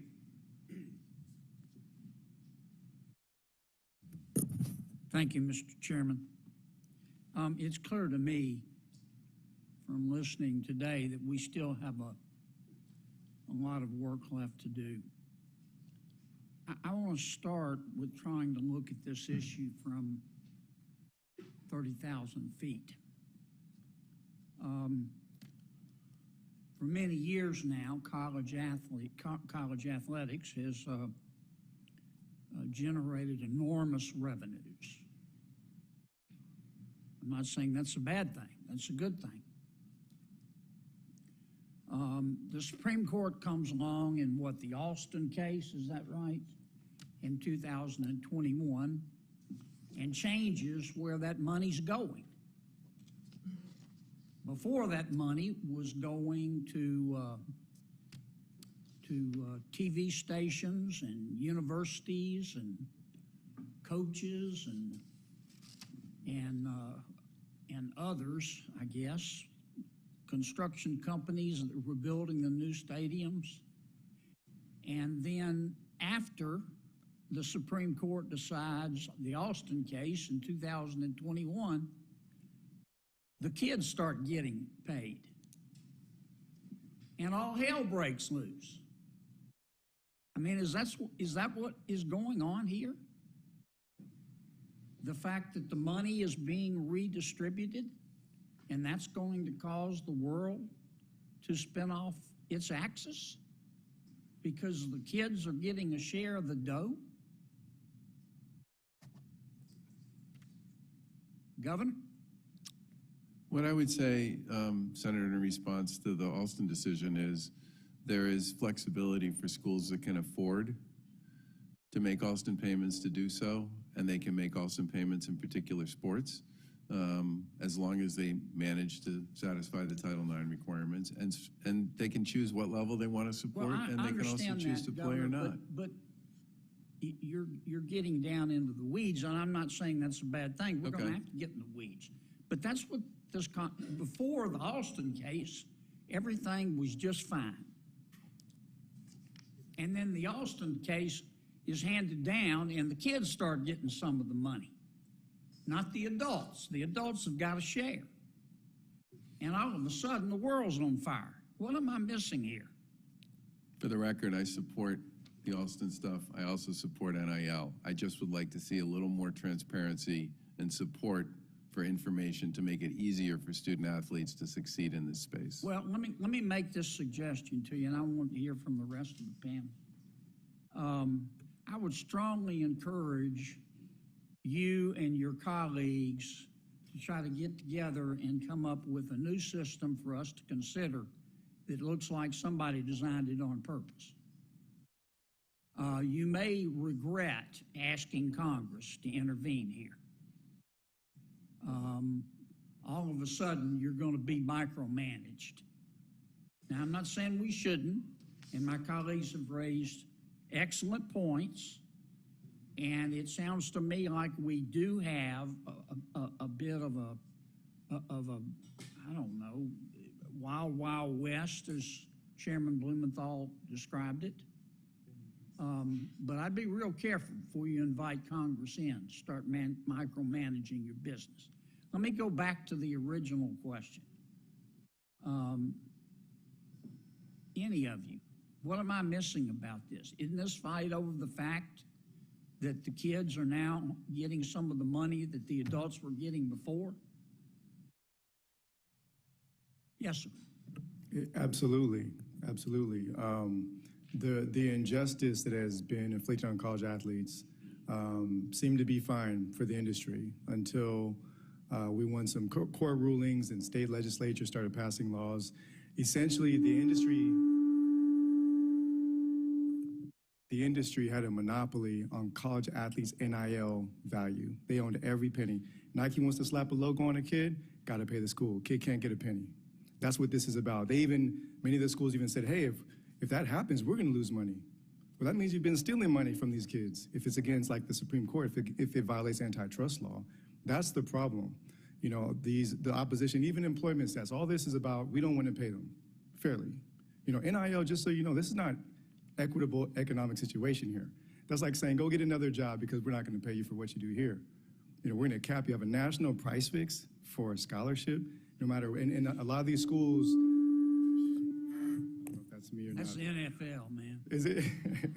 So, and we can't treat every division as if it's the same. FBS schools masquerading as D3 schools, saying there are no employees here. You know, and Notre Dame, I know I would imagine they have students in the bookstore as employees. It doesn't seem to harm their educational opportunity. There's no congressional hearings about that.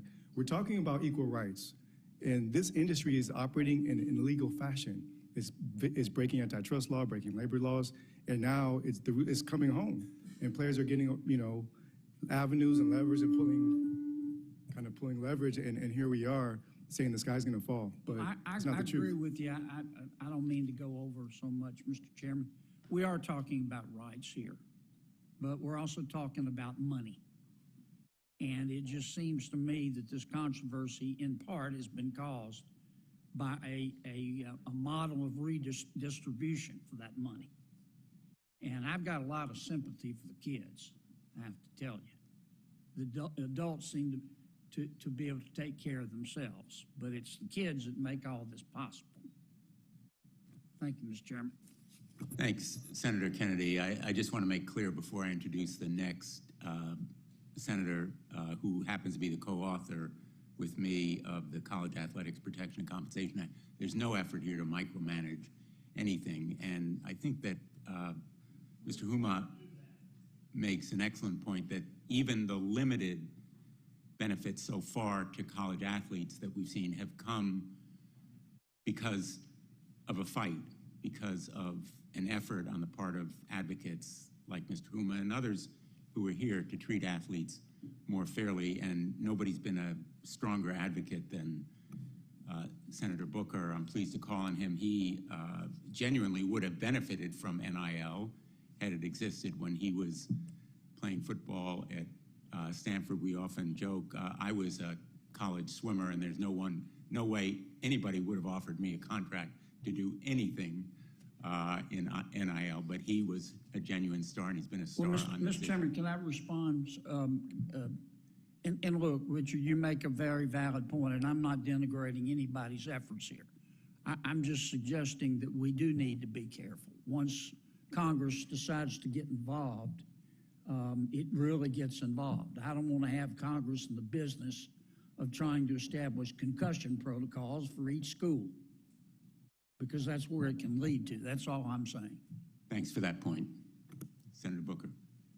Chairman, thank you very much. You've been an extraordinary partner and leader in this area, and I'm just grateful to have you involved. Senator Moran has been extraordinary, as has been a number of other Republican colleagues who I've worked with over the last, decade.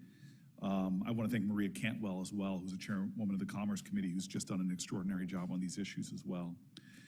This is about to the day, the 10-year anniversary of when I was elected to the United States Senate, and I came here to work on a lot of issues, but this was definitely one of them. I have this strange two thoughts about college sports. One is it's one of the best parts of American culture. I literally would not be sitting here today if it wasn't for the opportunities that were afforded me as a football player in high school and college. It is one of the bright lights at a time when America has so many forces dividing us that unifies us in ways that I think is very special.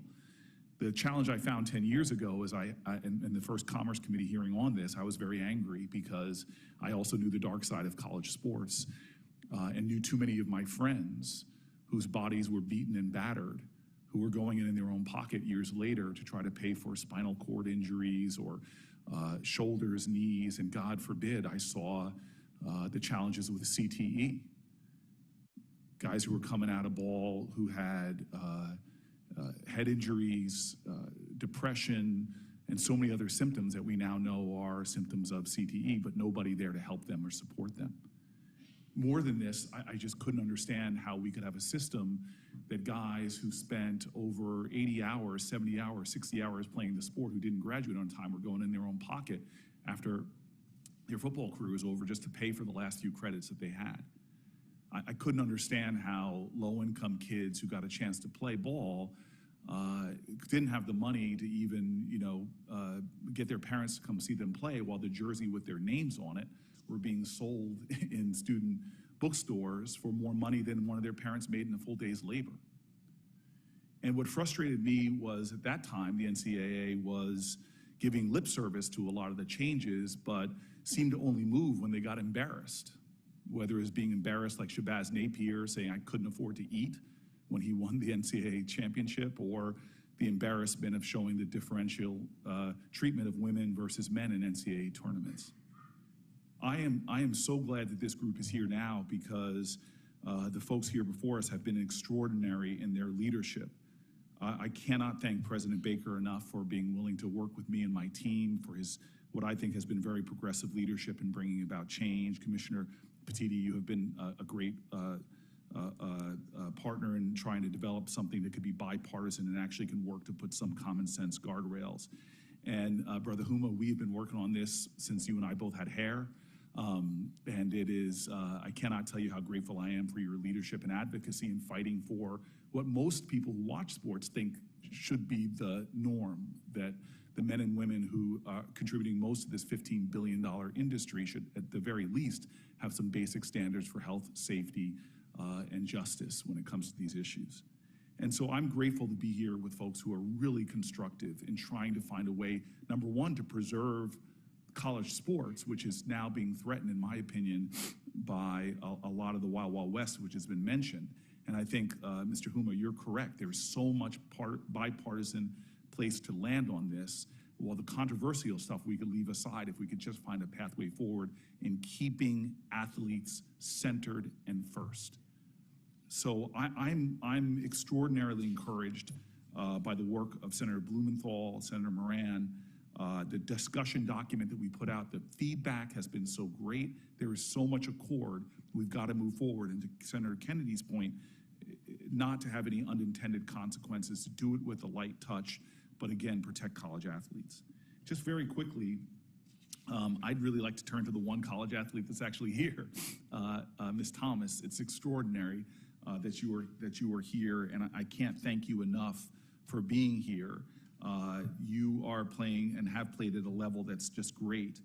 I don't think folks understand the physical demands and the mental demands You've seen very personally the challenges that a lot of folks don't understand what athletes go through while trying to balance difficult academic schedules.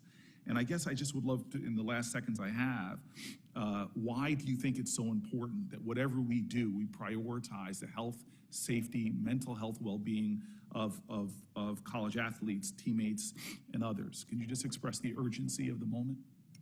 Yes, being a student athlete is super difficult. Hours upon hours, obviously you're a student too, and that's a lot already, and then you're putting on that. I mean, we practice every single day.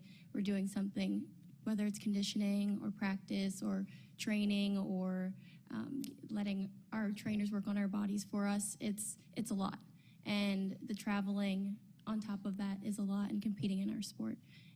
So everything outside of that that's extra needs to be so that it's taken care of us. I'm obviously not a student athlete anymore, technically, but for all of my former teammates and all of the student athletes that are going to come after me, I want the very best for them. I know how hard it is to be successful as a student athlete, and we just need to make sure that we're doing the best for them. Thank you. And again, Tony Ramogi, Governor, I'm so grateful for the work we're doing. I really think we can get someplace for this. I just want to say for the record, Notre Dame has been one of the best partners that we've had. It's extraordinary and honorable in the way you're doing it. And that's the only reason why in this hearing I am restraining from talking about my best career football game when Notre Dame was ranked #1 and we went into South Bend, Indiana, and upset, I think Sports Illustrated called it the greatest upset in all of college sports that year. All sports except for when Buster Douglas beat Mike Tyson. But I'm not going to talk about that at all out of respect for your institution and gratitude for your partnership. Thank you for your restraint. Thank you very much. You should listen to Senator Booker when he's unrestrained. Thanks, Senator Booker, and thanks for all your work on this measure. And I second your thanks to Senator Moran as well as to Senator Cantwell and others on the committee who have been very thoughtful on this issue. Senator Tillis. Thank you, Mr. Chairman. Thank you all for being here. Governor Baker, I think probably a year or two from now, you're going to consider being a Republican governor in a Democrat state one of the simpler jobs you've had. You've got a lot of work to get done. Already do, Senator. I had a question, and Mr. Huma, I want to make sure I heard this right. I think in your opening statement you said that the NCAA has no duty to protect college athletes. Could you, in about 30 seconds, explain to me the basis for that? In the Derek Shealy versus NCAA lawsuit, where Derek Shealy he died during a football practice, and the family sued. The NCAA's legal defense and public defense is that the NCAA has no legal duty to protect college athletes, and it has kept that stance in every lawsuit in its defense. Is that, I guess, Governor Baker, I'm going to ask you about that, but I mean, a part of what we're talking about is the universities themselves have the primary responsibility for the health and safety of the student. And it would seem to me that even if you want to set aside the humanitarian factors, that you want every athlete to be healthy every day of the week, doing the best that they can do to get the most people to watch that sport. It seems like there's an inherent, not an obligation, there's an economic driver behind trying to protect these people. So it's very difficult for me to have anybody, viewed as you're running through a mill. It just doesn't make sense to me. You want the best athletes on the field every Saturday, and I'm a football fan, and basketball, I guess, every day of the week is harder to follow for me, too many of them. But I mean, I just want to dispense with the notion that you would actually have somebody recruit a kid to St. Joseph's and not care about their health and well-being. It would seem like it'd be in the forefront. Am I correct, Ms. Bodensteiner?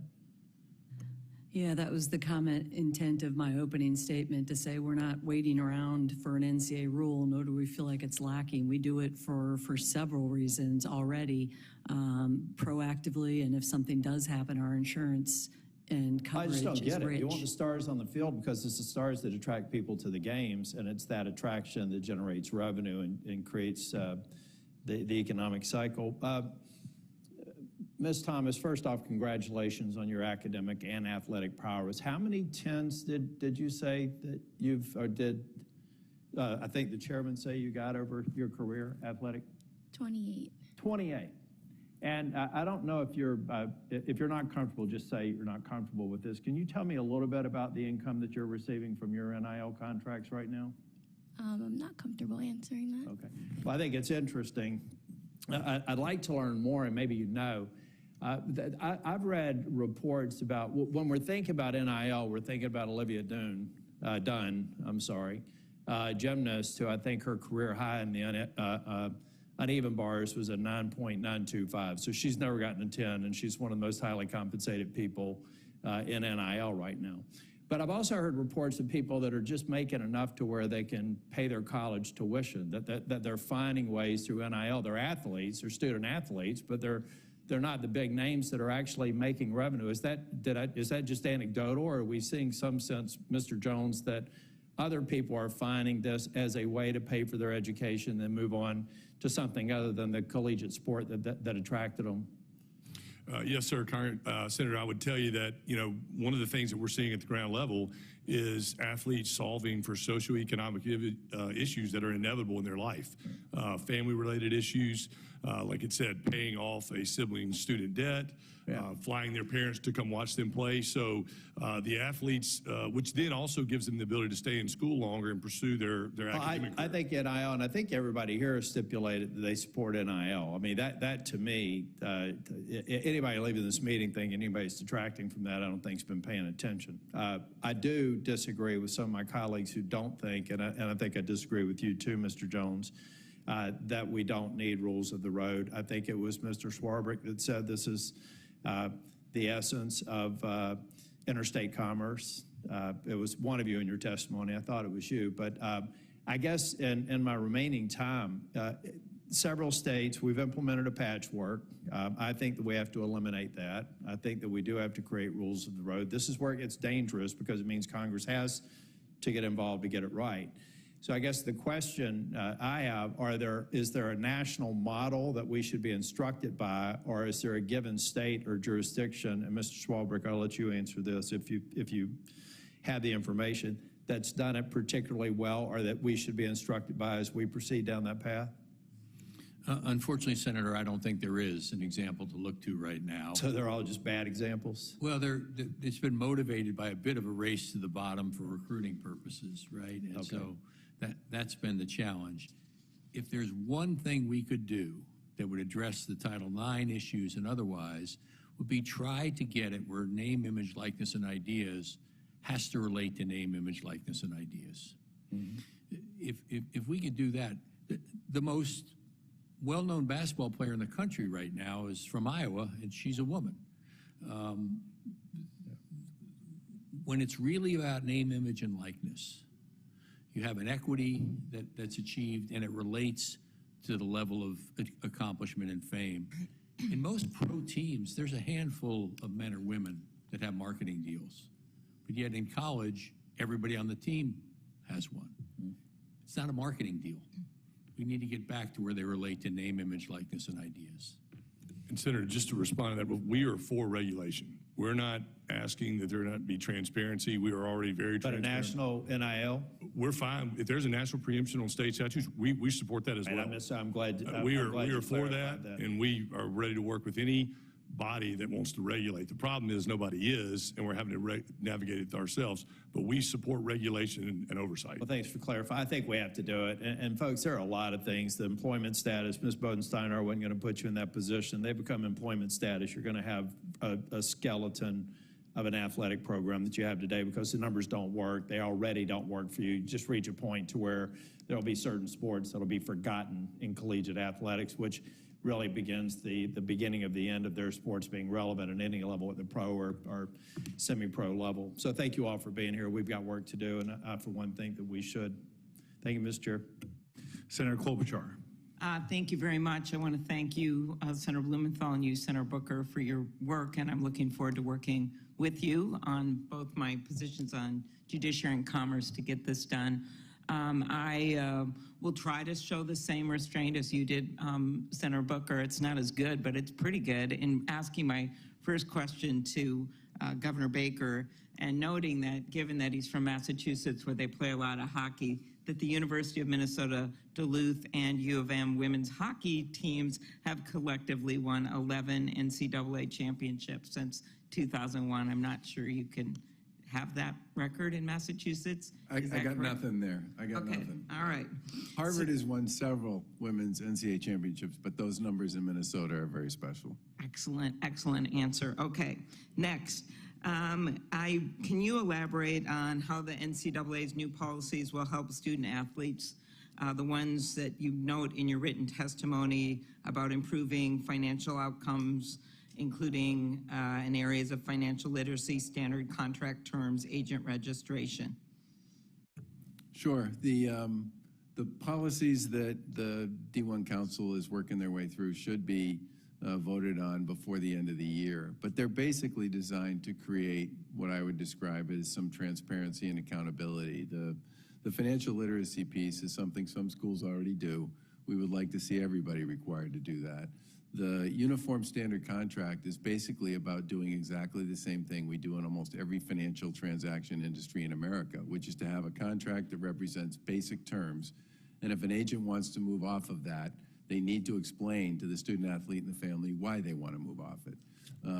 The third part is to create what I would describe as a system where student athletes would make available to their schools what their deal looks like, and then all that data would get de-identified and incorporated into kind of a public distribution, so that if you were a gymnast, if you were a football player, if you were a basketball player, you would have some idea of what traditionally NIL looks like for you or for somebody like you, so that you have some idea about what it is you should get. And then the final piece is to make sure that we have an agents registry where agents have to, among other things, say they work for their customer, their client, because there's way too many examples at this point of agents taking advantage of student athletes. I remember we talked about that when we met. Thank you. Mr. Petitti, how do the lack of uniform rules, I think we have 31 state laws now that have emerged, how do that lack of rules put schools and states without NIL laws like Minnesota at a disadvantage because they cannot take advantage of state laws that preempt NCAA rules and are more permissive? It's creating a recruiting and a transfer advantage in those states where money can flow to student athletes that is encouraging attendance, it's encouraging transfer. States that have not acted so far are in different positions. What we have, it's been mentioned earlier, is a situation where we compete in one conference across many states. We want that to be somewhat balanced. There's already enough. We have different size stadiums. There's a lot of things that impact competitiveness. But in this case, we're seeing states increasingly keep ratcheting up what they're doing to try to improve competitive. So it starts at one place, and the next state keeps going in one direction. And Ms. Thomas, does that lack of a single nationwide standard make things more difficult for student athletes? Yes, it makes things much more difficult and very confusing a lot of times. Okay. Another issue that's related, Ms. Bodensteiner, after 50 years of Title IX, our athletes shouldn't have to fight to get adequate pay. As you know, Senator Cantwell and the Commerce Committee, we've worked to pass legislation, the Equal Pay for Team USA Act, which now requires equal pay and resources.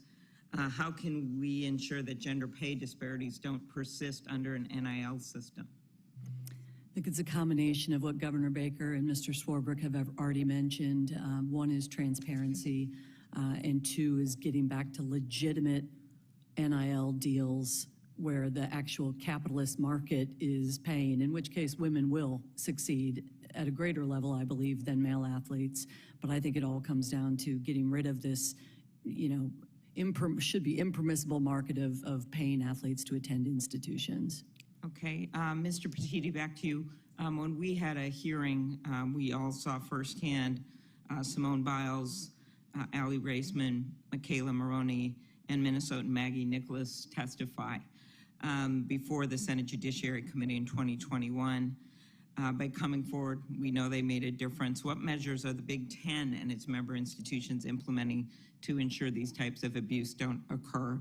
We're very proud to have the final Olympic gymnastics trials destined for Minnesota in June of 2024, and I think there'll be a lot of discussion about that. So if you could just answer it from the Big Ten's perspective. Yes, thank you, Senator. First, we want to make sure we ensure the safest environment for student athletes, for coaches, and for the students that work in athletic departments. That's number one. Since then, we were the first to install a chief medical officer. The amount of attention and resources from the conference office, what we're trying to do is make sure that our members have the best resources to make sure that we're guaranteeing a safe environment for everybody involved. Thank you. And I'll ask on the record, Mr. Huma, questions I had about the announcement on the long-term health and disability benefits, which I'd like to, I'll do it later and defer to my colleagues. Thank you. I think next is my fellow Stanford man. I played tight end. I think he played far right wing on the soccer team. Josh Hawley. Thank you, Mr. Chairman.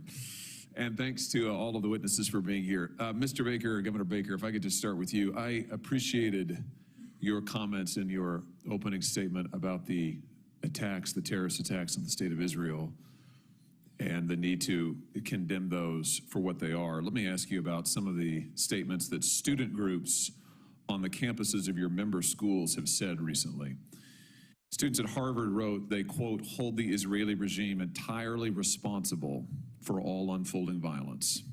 Students at Ohio State University praised, quote, the heroic resistance in Gaza. Students at the University of North Carolina claimed, quote, it is our moral obligation to be in solidarity with the dispossessed. This includes violence.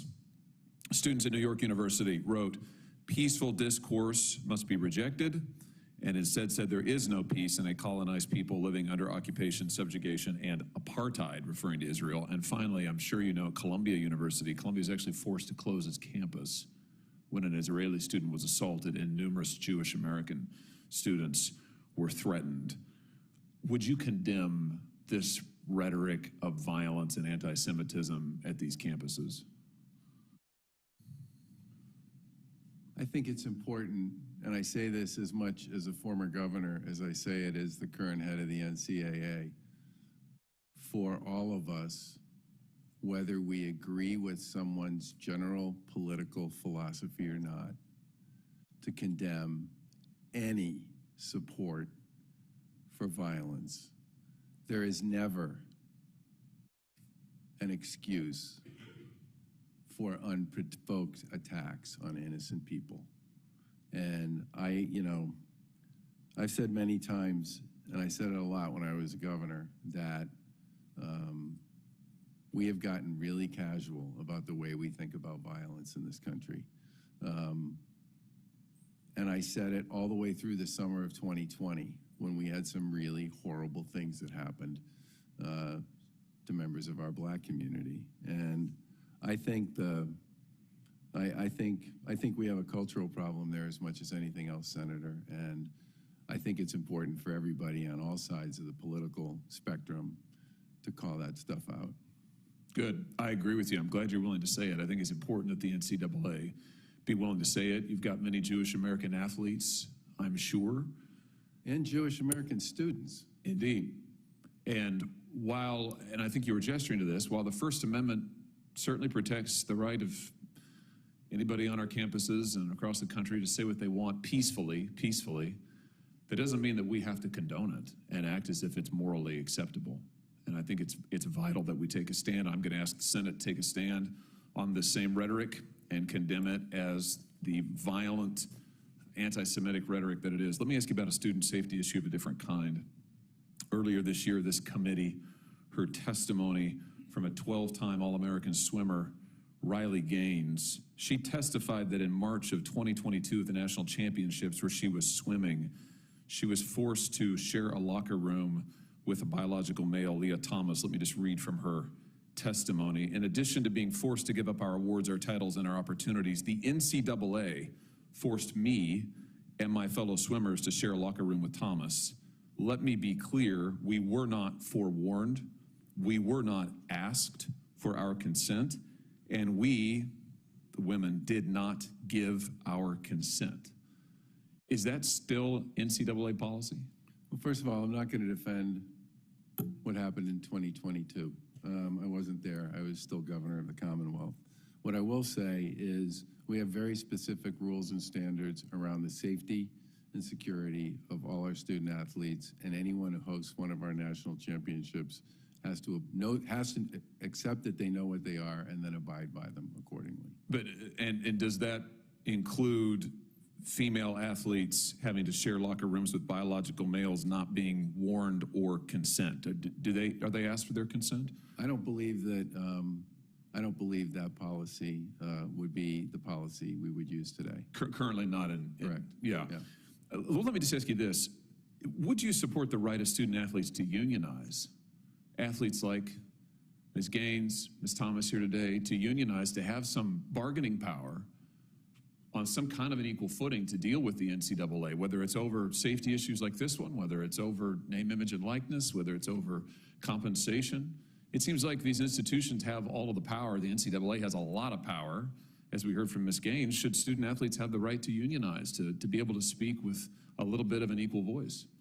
I think the most important thing for us to remember here is to unionize. If student athletes were to unionize, and we're going to have court cases on that, which is why there's currently 2 NLRB cases that involve this issue. I'm more likely than not to not want to speak specifically to those. I do have concerns, and I've raised these before, about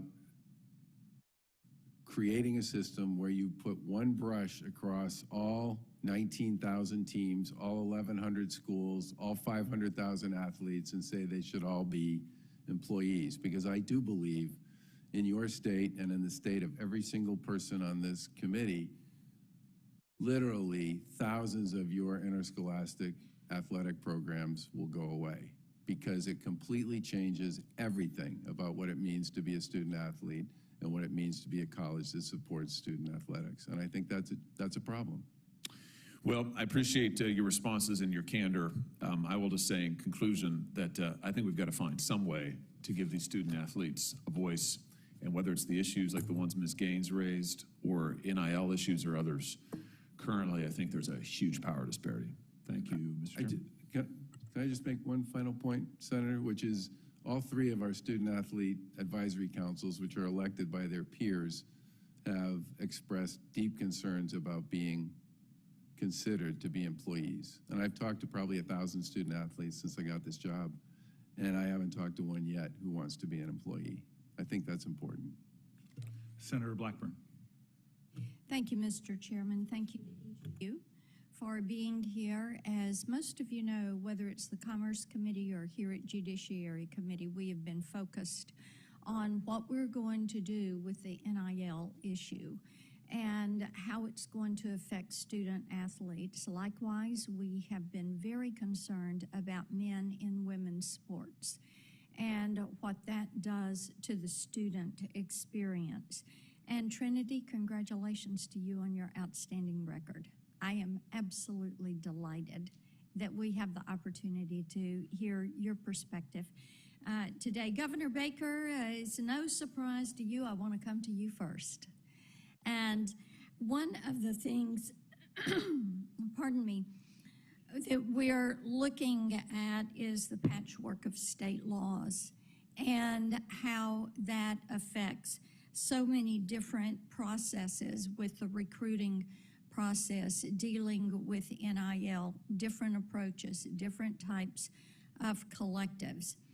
So as you look at this patchwork, knowing that it's going to impact schools differently, whether it is Ole Miss or St. Joe or whomever, talk for a moment about how you're going to clean this up and what is your timeline for delivering it. Your predecessor never could give us a date, time, and place that something was going to happen. So give me a timeline, give me a way forward.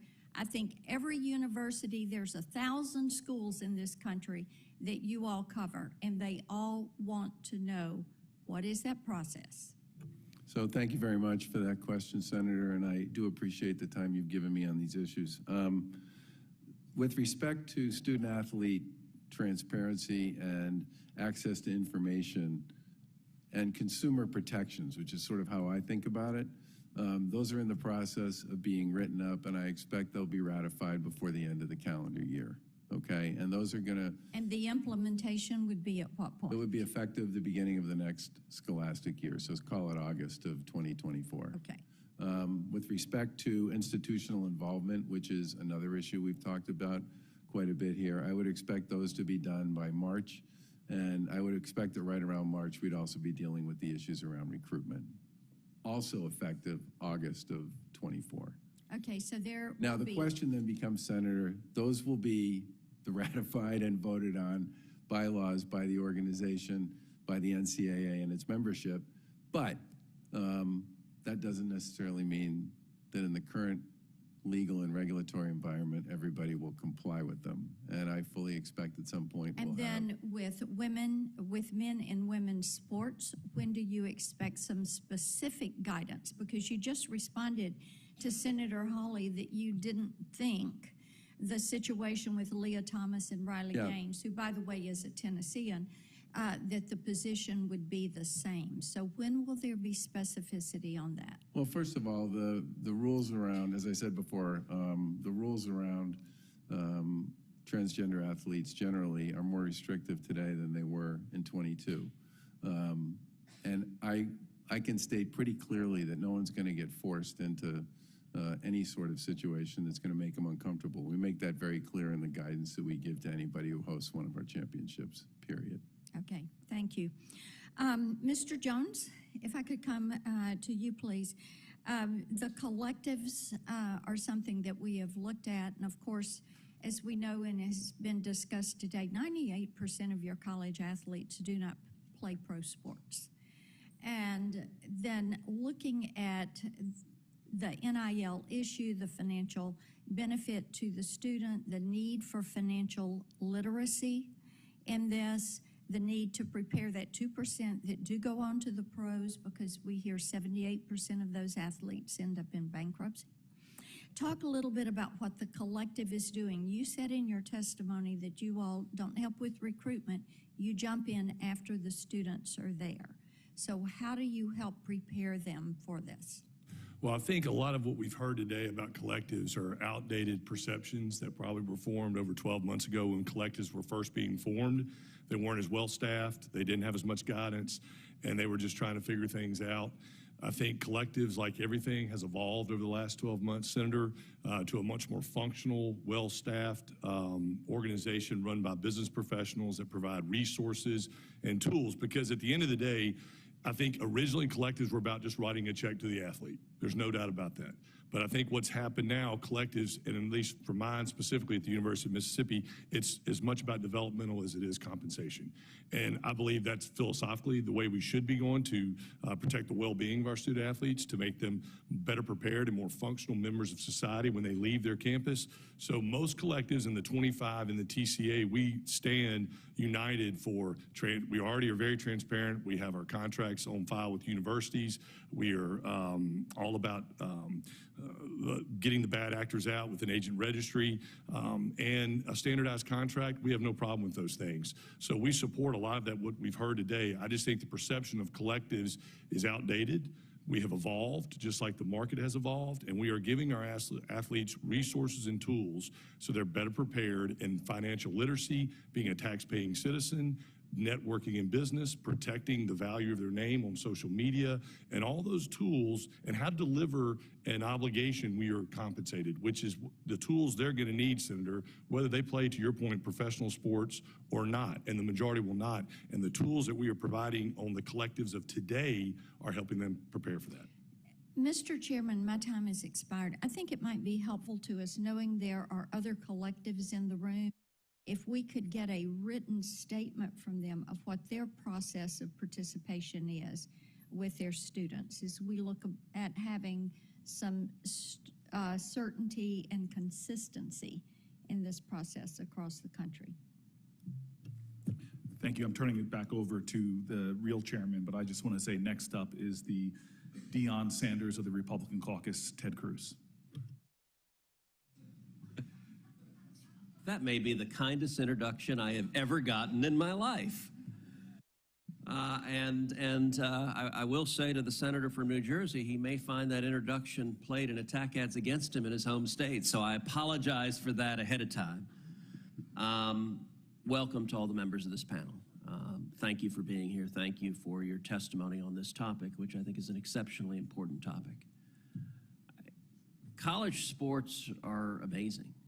They are something that pulls us together. We're in a time where it seems we can't agree on what time of day it is. We're yelling and fighting over everything, and yet every week millions of Americans come together and they cheer for their schools and they stand unified, and no one cares what race, what ethnicity, no one cares what political party they are, no one cares what religion they are. They stand together and they cheer, and that's important. I get enormous joy cheering for Texas schools every week. And that's true all across the country. College athletics has also been an incredible avenue for millions of young men and millions of young women to get a great education. Young men and women who might not otherwise have an opportunity to go to college, to have their college paid for, and to get all of the benefits of participating in organized sports. Most college athletes will never play pro ball. They're not going to be on the cover of Wheaties box. They're not going to get a Nike contract, but they are learning discipline and teamwork and sportsmanship, and they're learning to be gracious winners, and they're learning to be gracious losers, and they're learning all sorts of skills that will help them every day of their life. And I'm very worried about the state of college athletics right now. In addition to serving on the Judiciary Committee, I'm also the ranking member of the Senate Commerce Committee, which has jurisdiction over athletics. And as each of the witnesses know, I've spent much of the past year visiting and listening to stakeholders, listening to the NCAA, listening to conferences, listening to universities and institutions, listening to athletes. And across the board, I'm hearing real concern about the state of college athletics right now, that it is the Wild West, and that there is a real risk that if Congress doesn't act quickly, that we risk doing enormous damage to a system that is providing enormous benefit to millions of Americans. I've introduced draft legislation to address this issue. And the legislation I've introduced takes a different approach than some of the other pieces of legislation that have been introduced, and lots of members of this body have introduced legislation. There's a lot of interest in it. My legislation protects NIL rights front and center. I think it's important. I think it's right that athletes deserve to enjoy the fruit of their hard labors. And if their skills are generating millions of dollars and are a massive economic powerhouse, it's only right that these young men and young women should enjoy significant fruits from their hard work and their performance. But at the same time, I don't think anyone wants to see a world where you have a few giant schools with all the money that buy all the top athletes, and we destroy competitiveness across college athletics. One of the great things about March Madness is 64 teams, and any one of them can win in any given year. That makes it incredible fun to watch. I think it is also important that we protect college athletes across the board. So it's not just, football and basketball and big marquee programs, but it's Division II, Division III schools. It's all sorts of non-revenue sports that are really important, but are not going to produce millions of dollars and be on TV nationally. So I'd like to ask a couple of questions to each of the witnesses quickly. Number one, do each of you believe it is important that Congress act and provide a uniform national standard rather than 50 states having 50 different standards? Do you think it's important that Congress ask? And I'm just going to ask for a yes or no. Yes. Yes. No. Yes. Yes. Yes. Okay. A second question, and a difference between the way my bill approaches it and other bills, is that my bill empowers the NCAA to work with conferences, to work with universities to set the rules of the road. I think that's a better solution than the federal government stepping in, either an existing government agency or a brand new government agency. I think nobody wants to see Congress and politicians deciding what roughing the passer is. And bad things will happen, I believe, if government takes over college sports. So I'd like to ask everyone on the panel again to answer yes or no, or actually not yes or no, but do you believe the NCAA should be setting the rules, or do you believe the federal government should be setting the rules? Governor? Well, that's kind of an easy one for me, Senator. I'll go with the NCAA on that one. I figured that. NCAA? I don't have an opinion on that. Okay. The federal government, by extension of establishing a third party. Okay. The devil's in the details, but we would be open to the NCAA. The NCAA in compliance with existing federal laws. Okay. The NCAA, especially if they can figure out targeting. I'm confident Congress cannot. I don't understand who gets called for targeting, but I know it pisses me off when it's against my schools. All right, last question. There's a big debate over whether student athletes should be classified as employees or not. I believe that would be a very serious mistake. It would subject scholarships to taxation. It would subject student athletes to all sorts of wage and hour regulations. It would mean if suddenly you have a receiver who drops a bunch of passes, you can be fired and lose your scholarship. All of that seems really bad for college athletics, not to mention the cost that it would impose on smaller programs that I think would lead to eliminating smaller programs. Going down the panel, do you believe student athletes should be treated as employees, yes or no? No. No. No. Yes for FBS football, Division I men and women's basketball. No. No. No. Mr. Chairman, I would ask unanimous consent to enter into the record two different letters that I have here. One is a letter dated October 13th, 2023 from 4 historically black athletic conferences saying any legislative framework classifying student athletes as employees would have a staggering impact on our athletic program in schools. An employment model for college sports is simply not the answer. And then secondly is a letter from the chair of the Division I Student Athletes Advisory Committee, which represents nearly 190,000 student athletes, noting that student athletes should not be employees of their institution. Without objection, so ordered. Thank you. Senator Padilla. Thank you, Mr. Chair. Had to step out for a presiding officer shift, but have been tracking this important conversation, which I'm not unfamiliar with. Right, Mr. Huma? Appreciate you all participating here today, and I have heard that this question of whether there should be a national standard versus state-by-state standard keeps getting revisited, and I just want to register my position on that. I agree that ideally there would be a national standard, but only if it's done right, and not if it undermines or compromises any of the protections or gains that have been made at different in different states. And I speak from experience. You know, when I served in the California State Legislature, we worked hard to pass the nation's first ever Student Athlete Bill of Rights. We even got through all the debates about student athletes versus athlete students, but that maybe is a discussion for another day. A Student Athletes Bill of Rights to require universities to increase protections, healthcare, and resources to support student athletes, not just their health, but with a specific eye towards academic support and graduation rates. And so I want to make a point here for the record. While the NCAA has reported that 90% of Division I athletes have graduated within 6 years in 2022, this statistic fails to include athlete transfers who do not re-enroll. There's other concerns about the methodology. Bottom line here is statistics from NCAA are inaccurate and misleading. Using the standard federal graduation rate, just 69% of Division I athletes graduated within 6 years.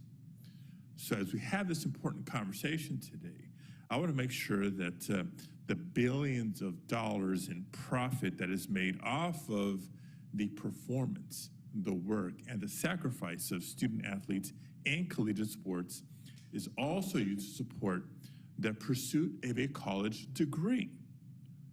Again, we intentionally call them student athletes, not athlete students.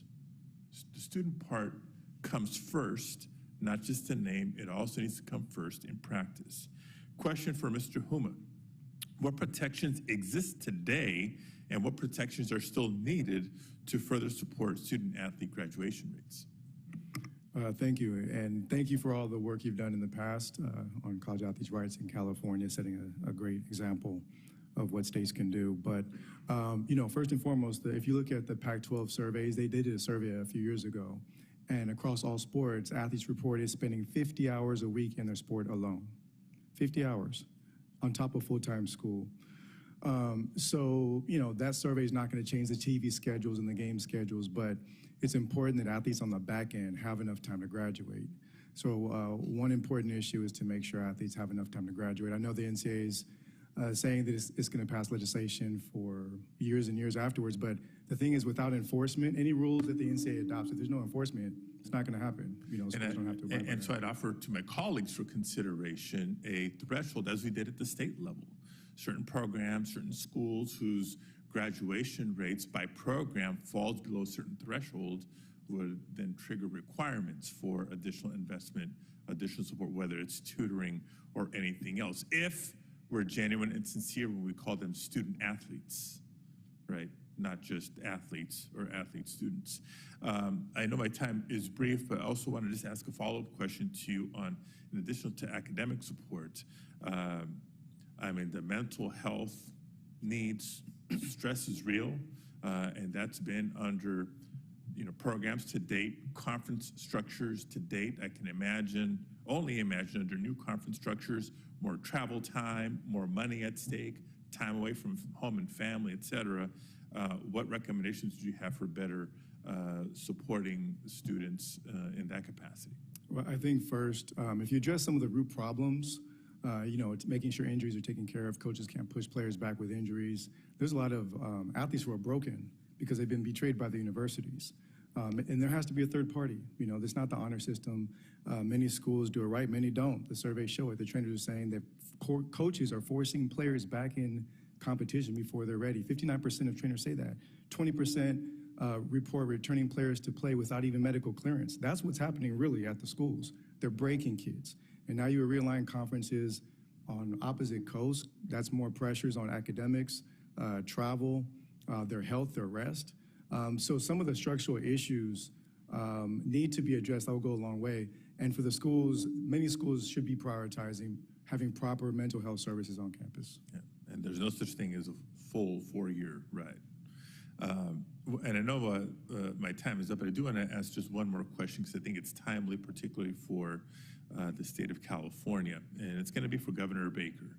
It's my understanding that following the 2021 Supreme Court decision, student athletes are no longer forced to choose between their collegiate eligibility and NIL contracts.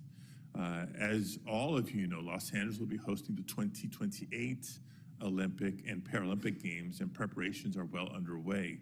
To ensure the success of Team USA in these games, we must address any remaining barriers to participation by our student athletes. Governor Baker, you mentioned in your testimony that collegiate sports programs have been a significant pipeline for Team USA. Are there any remaining barriers for student athletes who are also Olympic athletes? And whether it's accessing stipends from Olympic training programs or endorsing products during the games, how would some of the rules that are entertained at state by state or here federally going to impact that conversation? What I think I would like to do, Senator, is get back to you in writing on that, because that's a really important question with a lot of detail in it, and I don't want to get it wrong, okay? So I will get you an answer in writing. I look forward to that. Okay. Thank you very much. Thank you, Mr. Chair. Thanks, Senator Padilla. Senator Lee. Thank you, Mr. Chairman. President Baker, I'd like to turn to you first. A few minutes ago, my colleague, Senator Hawley, asked you a couple of questions related to Riley Gaines. Now, Riley Gaines was here just a few months ago. She testified in front of this committee at another hearing. about how the NCAA discriminated against her when she was required to compete against a biologically male athlete, Leah Thomas, and also required to share changing facilities with that same biologically male athlete. Another female swimmer, Kylie Alons, was so uncomfortable being required without advance notice to share changing facilities with a biologically male competitor that she went and found a supply closet instead. Now, when Senator Hawley asked you those questions, you demurred, noting that those occurred before you came on as president. I understand that, and I look forward to those sorts of things not happening. But I think it's still relevant for us to ask what's been done about those. So I'd like to know, first, have you apologized to those female athletes and any others similarly situated for the trauma that was inflicted on them as a result of those decisions by NCAA? Again, Senator, I'm not going to speak to or defend what happened in 22. That's not my question. I'm asking whether you've apologized. I understand that. I don't know. I'm assuming you're asking, we say you mean the NCAA. Yes. Yes. I don't know the answer to that question. I'll have to get back to you. Okay, thank you. Tell me what rules, regulations, restrictions, policies you may have put in place to allow these sorts of things from, to prevent these sorts of things from happening in the future. Well, I can tell you that the standards with respect to participation for trans athletes in women's sports have been adjusted since then and continue to be adjusted based on conversations with other governing bodies. And again, I'm happy to put that to you in writing, which I think would be helpful. That'd be great. Separate from the issue of competing, what about the question of sharing changing facilities? Do you have policies that you've adopted since then that address that particular issue? Is there a means by which female student athletes are allowed, number one, to know in advance of when they might be required to share changing facilities with a biologically male student athlete? And number two, after notifying them, you have policies and procedures in place to allow them to make alternative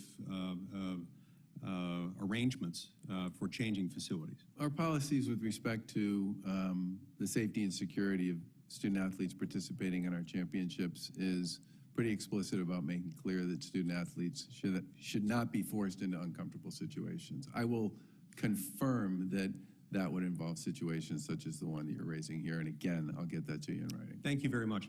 Mr. Jones, I'd like to turn to you next. As a former student athlete at Ole Miss, when you played for my colleague, Coach Tuberville, you weren't allowed to receive any compensation. Players now are allowed to profit based on their name, image, and likeness, which can lead to great benefits for the student athlete and for collegiate athletics more broadly. For example, because of NIL, some players may choose to stay in college longer, allowing them to showcase their talents and at the same time pursue degrees instead of leaving early to go play in the pros. The University of Utah football team has recently arranged for their players to get leases on trucks, all of them driving the same truck, which I know a lot of them enjoy. Can you speak to the role that collectives play in NIL and their role going forward? Yeah, and thank you, Senator, for your question. As I explained to Senator Blackburn, I think the role of collectives has evolved the last 12 years, and thankfully so for the student athletes. Again, what may have been started just as an organization to write a check or to compensate an athlete has now turned into a resource that provides tools, transparency, in an area that didn't have any. And so, you know, we got to remember, too, that these student athletes, this is a new environment for them. This is something that they've never experienced, 18, 19, 20-year-old kids and their parents. And they're trying to navigate. Sometimes it's overwhelming to make sure that they don't do anything that would preclude their eligibility, would inhibit their eligibility. And we have taken the approach at our collective at Ole Miss, but the other collectives in our association, about trying to make this just as much about development of the student athlete. Financial literacy is really important. Being a tax-paying citizen, understanding that when somebody pays you the service that you need to provide and the obligation that you are owed. And all those things speak to making them more functional members of society when they leave our campus. So again, I think collectives have evolved to create a structure where we can provide guidance, we can provide resources, we can provide knowledge, and we stand ready, as I've said in my written testimony and today, to have governance, to have oversight, to have a federal standard. We share ready to work with all our colleagues up here on this panel and with the government where necessary, because Senator, we're lucky enough that we deal with the athletes every day. We're in the trenches with them, we're in the realities, and we just don't buy into all the negativity that you hear. Are there some things that need addressing? Absolutely. But overall, the impact that NIL has had in the health and well-being of our student athletes has been overwhelmingly positive. We see that with our student athletes. We see them to develop their maturity level. And again, I think if we're doing our part, we can provide really transparent and tangible detail to all the stakeholders so we can provide the necessary guidance and make the most informed decisions going forward. But I do think we are much more about development than we are just compensation from the last 12 Thank you. months. And I appreciate all that you and folks like my friend Russ Skousen do for student athletes. Thank you. Thank you, Senator. Thanks, Senator Lee. We've been joined by Senator Manchin, who's done a lot of work in this area. I'm going to give him the opportunity to make a statement, and then I'll have a few closing questions. Senator Manchin. Well, first of all, thank you, Senator Blumenthal, for being so kind to allow me in. This is something very near and dear to my heart. It's good to see my friend, Governor Commissioner Baker, I think would be the proper term, and to all of you. I know you're all here because you care as much as we all do about the student athlete. But, you know, I think we're losing sight of the word student, because basically allowing them to switch around as they can right now with portals and everything else, their chances of graduating is slim to none.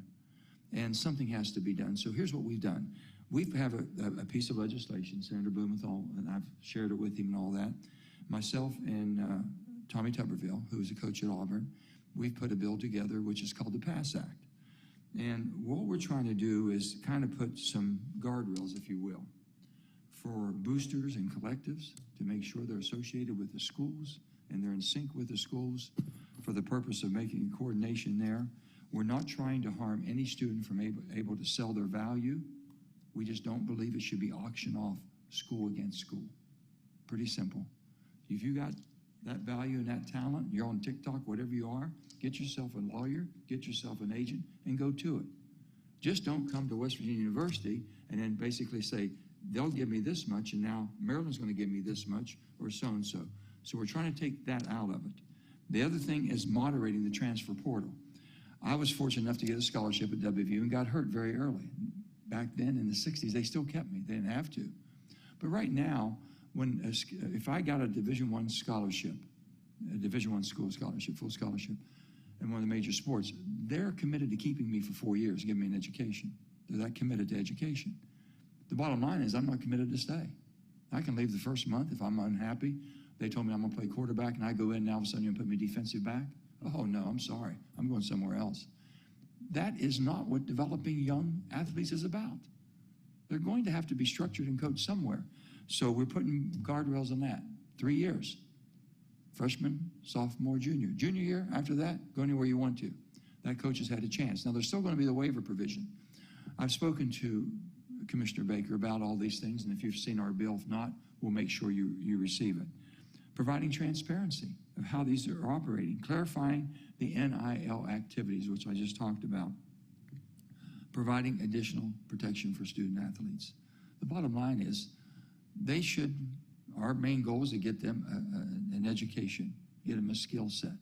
There's less than 2% to go into NFL or an NBA or whatever they may think they would love to do. We all have those grander dreams. Doesn't work out always. So that's the most important thing. The other thing, I don't know if you all have considered that most of these student athletes are receiving Pell Grants. So that means that the federal government is paying through Pell Grants for the most highest valued part of Scholastic is basically the money that comes in through the large sports programs. And that doesn't seem fair to me.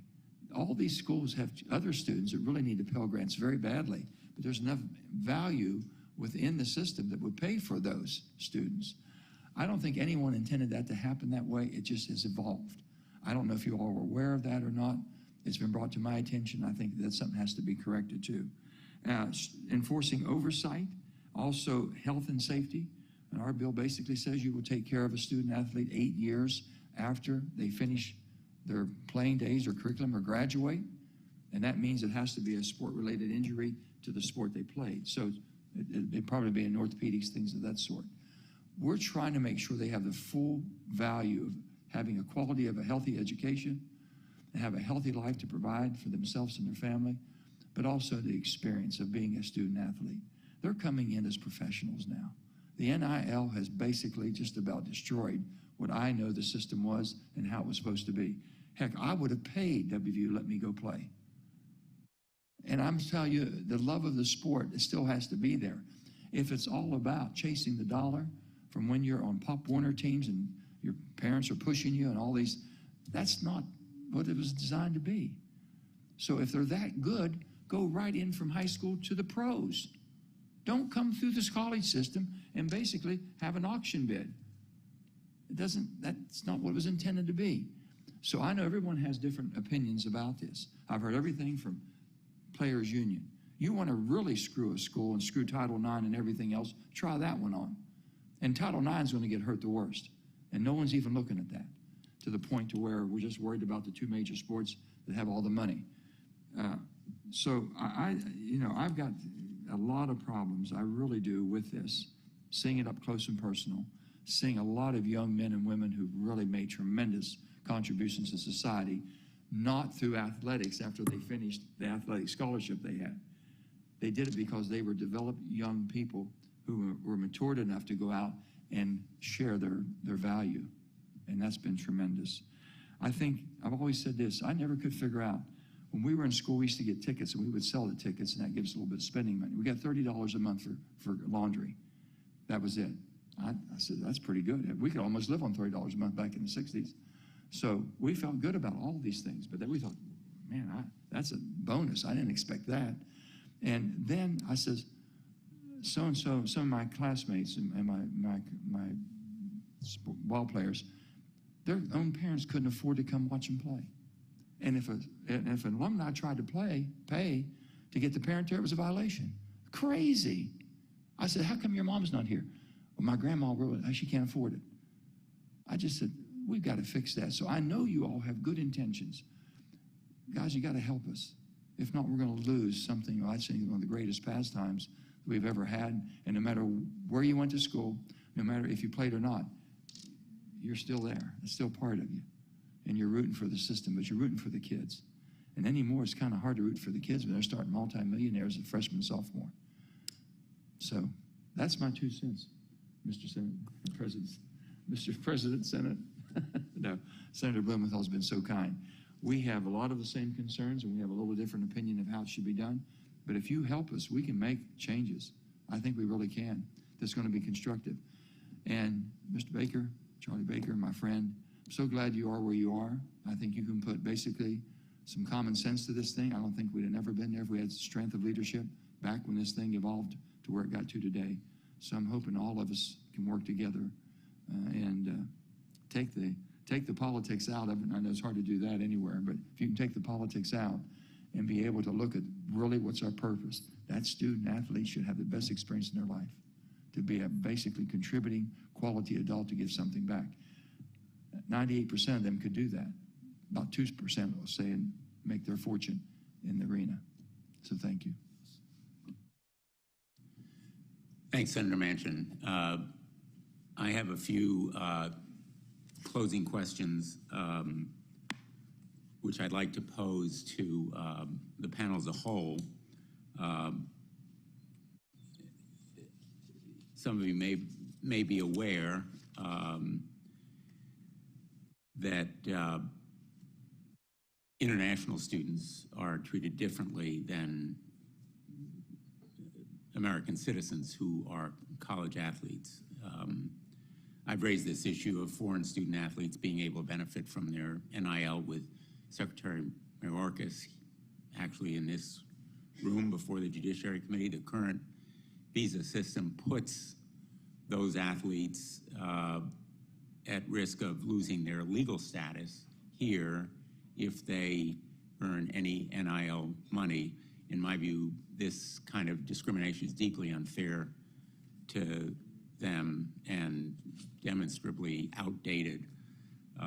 For example, international students like Odama Sonogo, a star on the Yukon Huskies basketball team, and a significant part of our victory last year, is totally unable to earn any NIL benefits despite his prowess on the court. These student athletes' diligence, discipline, and determination are equally deserving of monetary reward, in my opinion.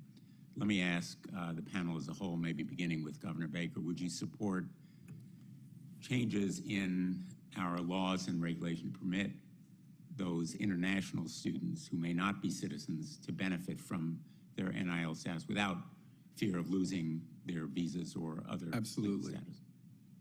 Absolutely, yes. Yes. Yes. Yes, and we actually do contract with international student athletes. Yes. Yes. And just to be clear, Mr. Jones, it's not a question of whether schools would be willing to let them or sponsors would be willing to pay them. It's their status if they accept such payment under our current visa laws. That's what we need to change. So thank you for helping them, but they are still at risk of losing their legal status. Yes, I agree. We haven't talked much about enforcement. A former prosecutor, most of my career has been spent in law enforcement, and whatever standards are adopted, whatever reforms are enacted, they will be meaningless unless they are enforced. The draft bill that Senator Booker and I and Senator Moran have written would establish a federally chartered college athletics corporation. It would also give power to the state attorneys general. I happen to be a former state attorney general. I'd like to ask all of you again whether you think that kind of independent enforcer is important and whether you have any specific views on who should be doing it. Governor Baker. So I guess I'd say a couple of things. One is I think that's a conversation we have had, and I'm happy to continue to have. I do have some concerns about some of the details, and the AGs, we should talk about that a little. I've had some interesting experiences with AGs since I got this job. And before probably too. Yeah, before too, yeah. Well, I would welcome continuing our conversation about it. Mr. Petitti? Yeah, we just need to know more about the structure and how it would be set up to really have a strong opinion. I think initially are more inclined to try to see if we can figure out a way for the NCAA to do this, but we're open to having those discussions with you. I would also need more information to have an opinion. It's important that enforcement be conducted by an entity that's independent of the colleges, conferences, and the NCAA. I believe the industry wants enforcement when it comes to policing inducements. It can be the same entity that enforces health and safety and other aspects that protect college athletes. I would generally agree with Commissioner Petitti. Need more detail and more substance and context, but we're certainly open to oversight and governance for sure. I agree more discussion is warranted. I'm a little bit worried about the lack of enforcement on current state laws, such as NIL laws and laws that exist right now. I'm not sure the states have been very active in enforcing those. I think increasing the effectiveness of enforcement is a critical area that has to be addressed. I'm not sure, I don't have enough detail to respond to that proposal. Well, I thank you all for your willingness to talk, but let me just emphasize the real test here is going to be whether the rules are enforced. I mean, the best rules in the world are dead letter unless they're enforced. And I'm certainly more than happy to hear from you about how the enforcement should be done. But in my view, independent, effective, well-resourced, and intentional enforcement, with an emphasis on independent, is key to making this whole system work, not just on NIL, but on health and safety, on scholarships, on medical trust fund, on all the good things that we've agreed are important. And if we are heading now toward the wild, wild west and dangerous chaos with a patchwork of different measures, a national standard on any of these issues will depend on enforceability and, in fact, someone willing to take the reins and make sure that those athletes are really protected. Because we all know that the athletes themselves don't have the resource to go to court, and often there's a lot of psychological pressure for them to just take it, suck it up, go with the program. And I think Ms. Bodensteiner is absolutely right that state enforcement so far has been lacking. So I would not rely exclusively on state enforcement, whether it's by attorneys general or anyone else. And I would not rely exclusively on federal agency. I would allow the athletes themselves to go to court, but I think there has to be some enforcing agency here or entity. Obviously, we're talking about a college athletes corporation, which is not the FTC or an existing government agency, but I'm open to considering one of those enforcement mechanisms as well. I think the other area that Governor Baker has very rightly emphasized is transparency. We need prompt, full, accurate disclosure here. And I think that message has come across from this panel very compellingly and forcibly. And I think it is a fact of life that a lot of these very relevant issues need more sunlight, more disclosure and transparency. And I thank you for your willingness to work on that with us. Mr. Swarbrick, you commented very eloquently on the employee classification issue. The panel has seemingly, with unanimity, said no to employee classification, except for Mr. Huma. And I'd like to just ask you to maybe elaborate on the exception that you would make to barring employee status. Sure, and that would be to, really look at equal rights under the law. But we know we're not talking about high school athletes, Division II, Division III. We're talking about top football and basketball. That's why the discussion's happening. And it's a realization that those athletes are generating much more revenue that they're receiving in terms of fair pay. There's a lack of protections, workplace protections that are involved as well. And also, to Senator Hawley's point, the ability to eventually have some real say and collectively bargain with an industry that is hostile. We're talking about, people are discussing closing the door on employee status without paying the athletes fairly. That hasn't come up in this hearing. And that's at really one of the pivotal points. It's also an issue that I encourage to put to the side because I don't think Congress is going to actually proactively pay college athletes fairly.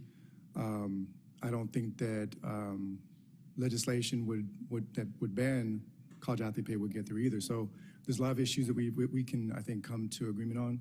But I think that issue is not one of them. So you're talking about it only for some sports and some schools? Correct.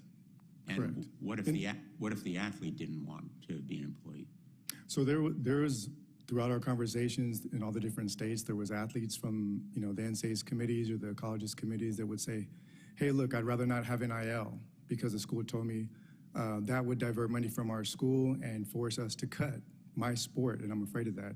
So you got to take it, you have to understand that the athletes that they may truly have a difference of opinion, but it shouldn't negate the entire nation of rights and progress for all athletes, whether it be a handful of athletes or groups.